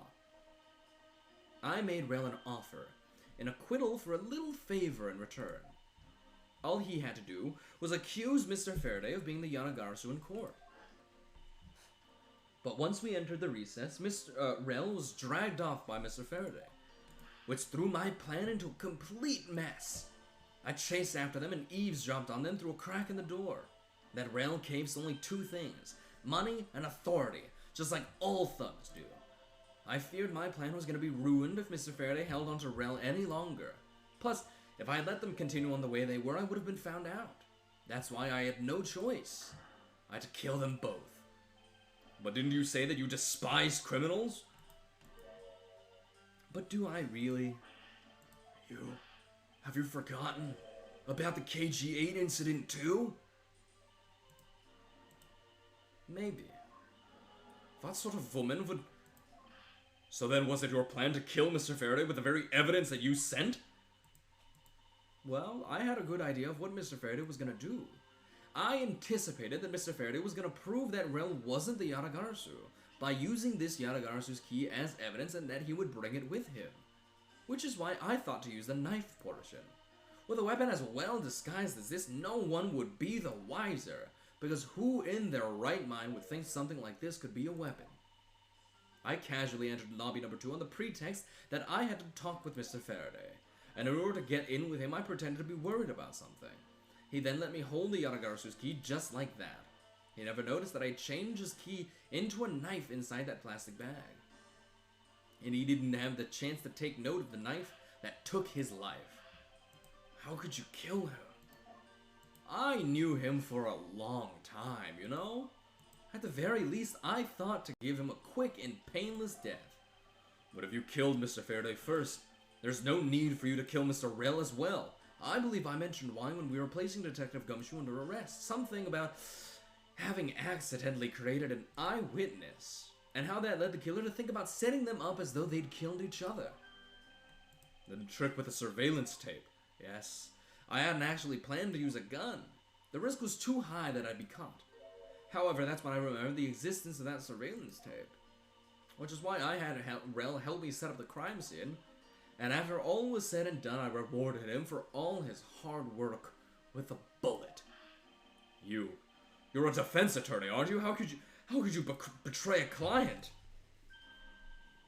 Client? If you want to talk about who was a client of whose first, it was me.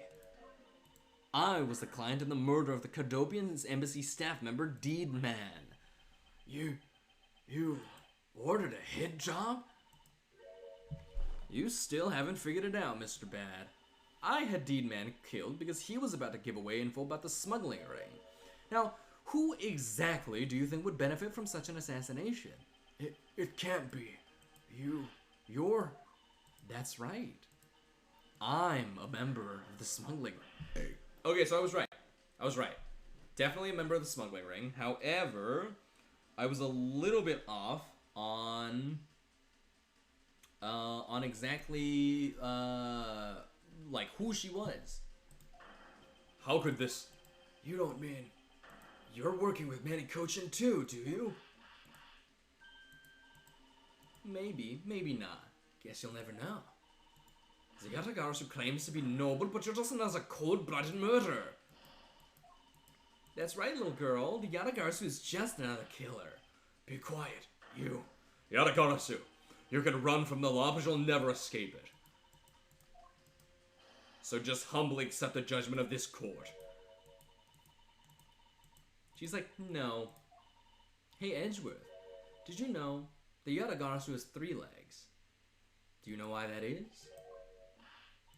No? Well, let me tell you. It means that the Yatagarasu has more than one razor-sharp way to do her work.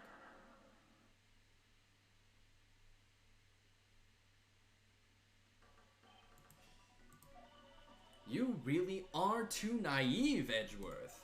You even handed the Yatagarasu's key right to me without a second thought.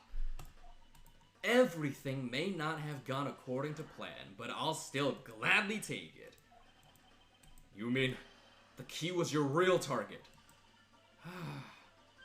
And even after I gave you such great advice, didn't I tell you to always keep a good eye on a criminal?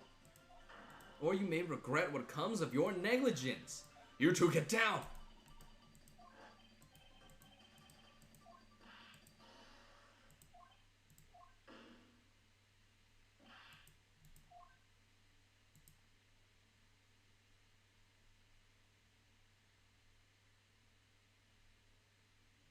Oh my god. Francisca's 13! Are you alright, Francisca? I'm perfectly fine, Miles. Her voice is shaking, but it looks like she's unharmed. Where did Kay go? That's a gunshot.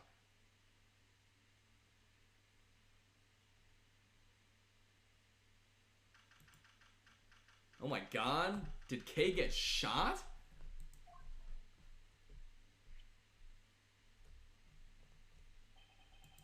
Sorry, but it looks like she got away. I called the precinct. I should have a perimeter set up soon. Detective Bat, are you alright? I heard a gunshot. I'm okay. Just got another hole in my jacket. You may say he's fine, but he looks quite shaken.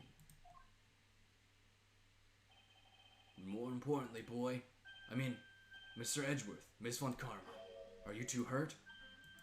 I'm absolutely fine. I'm also alright, thanks to Kay. Speaking of Kay, where is she? I don't know. She just sort of disappeared. I'll go look for her. Oh, and hey, Detective Gumshoe. Yes, sir. Detective Bad, sir. There's too much man on the screen. It's too crusty. I'm sorry I doubted you. Don't worry, sir. It's not your fault.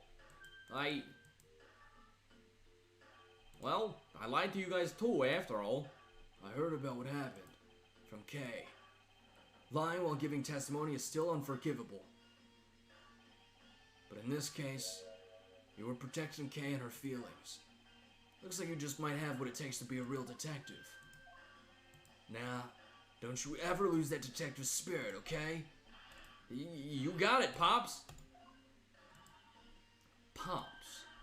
Watched one too many detective dramas recently, have we? Way to single-handedly destroy the cheery atmosphere with one snarky comment.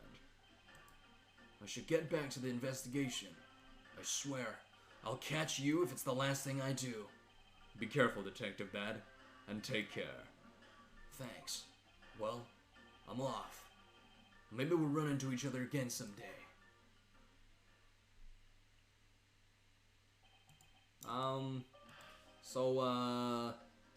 Thanks a bunch, pal. You're the best. You really did find out the truth behind everything. Yes, well, I'm glad we solved everything before you were taken to prison. I can't believe how much trouble I caused you with my testimony, Detective Gumshoe. It was no problem, really. I mean, I lied too, so I didn't help anything. It's really not your fault, Your Honor. Well, even if we didn't have his honest testimony, I think that the lawyer would have found another way to get you convicted on her behalf. Yeah, I can't believe I was about to get fired during my first week as a detective. Huh. Well, so long as you're not fired, you should work hard, give all that you have, and perform your duties well. Oh, and one more thing. Kay left a present for you with me. She did? Oh, what is it?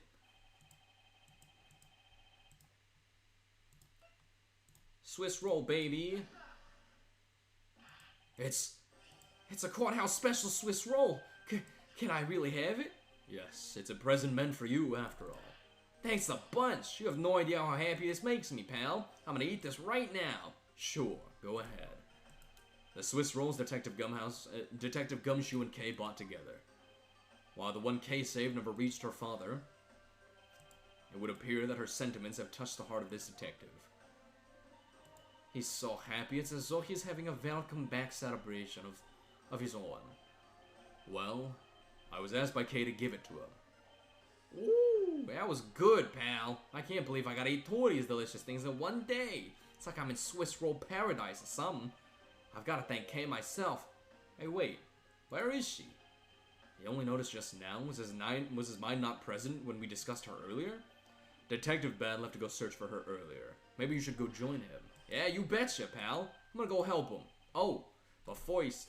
You know what, pal? Actually, I guess I shouldn't be so rude to you anymore, huh? I'm gonna stick right by your side from now on, Mr. Edgeworth, sir. He's so cute. I sense nothing but a most troublesome relationship from that ominous statement. We should go home too, Miles. We have to hurry and report what has happened to Papa. Agreed. Well, I'm afraid we must be going now, Detective. Roger, sir. Don't you worry. I'll investigate the next case we're on real well. I'll, be counting on you. The scent of trouble is definitely in the air. Thus, like a bad dream, my first outing at court came to a disturbing end. A few months later, I was finally able to properly stand in court as a prosecutor. But the detective in charge of the investigation was, as I dreaded, Detective Gumshoe. After that, he became my direct subordinate. I have tried, but words fail to describe the immeasurable suffering he has caused me. But I suppose that's just how things are. As for the little girl who suddenly disappeared, she's now...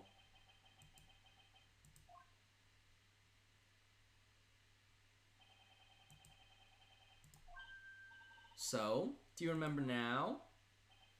Yes, I remember everything. Kay, it's been a while. Kay, you sure grew up a lot. Of course. But thank goodness, I thought you two had totally forgotten about me. You know, I was really worried about you after all that. Where have you been all this time? Gummy, I didn't know you cared. After my father died, I went to go live with my mother's relatives. They lived really far away, so I wasn't really able to come back here all that much. Oh, is that what happened? Well, I'm just glad you're alright. So, does it all make sense now? You betcha it does. Oh, you know what? I was going through my father's bookshelves recently and... Actually, there are still a number of things that don't make sense, Kay.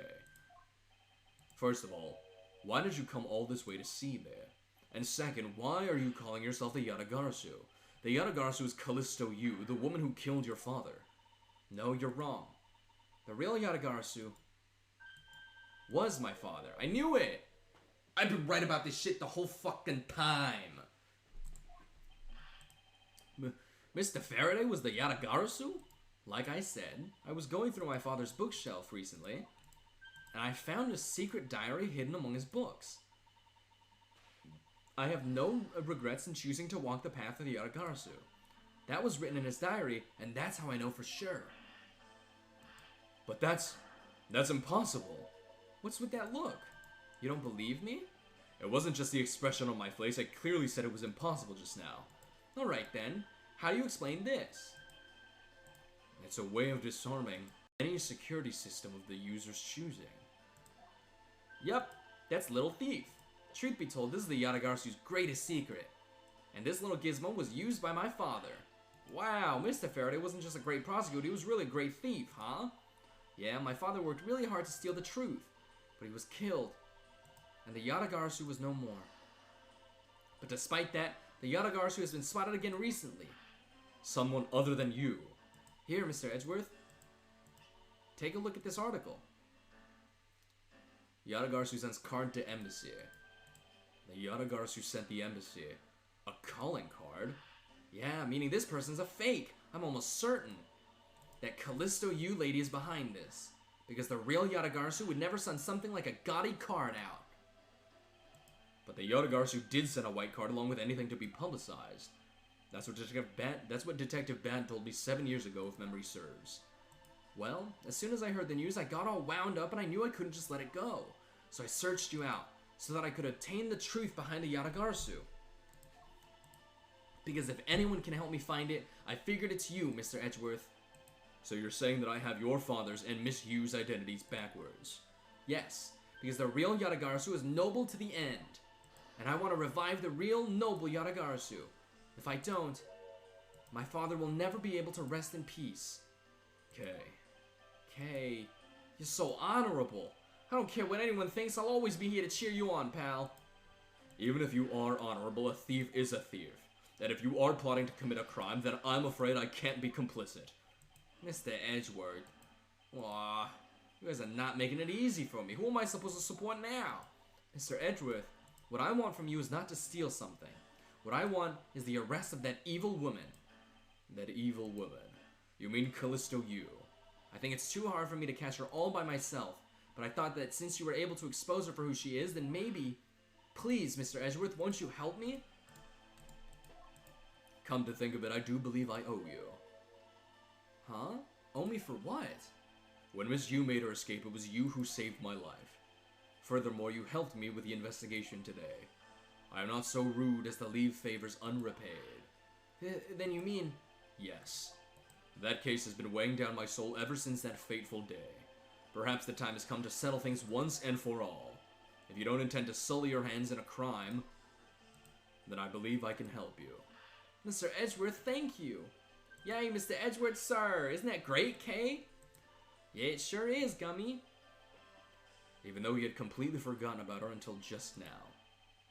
What is with their chummy relationship? The great thief Yatagarasu. After all that time, the true identity of the thief sank back into the darkness. Burn Faraday, Callisto Yu, and Kay Faraday. The phantasmagorically changing identity of the great thief Yatagarasu. And the Yatagarasu's real goal. It would all come to light the day after I made that promise to Kay. One day.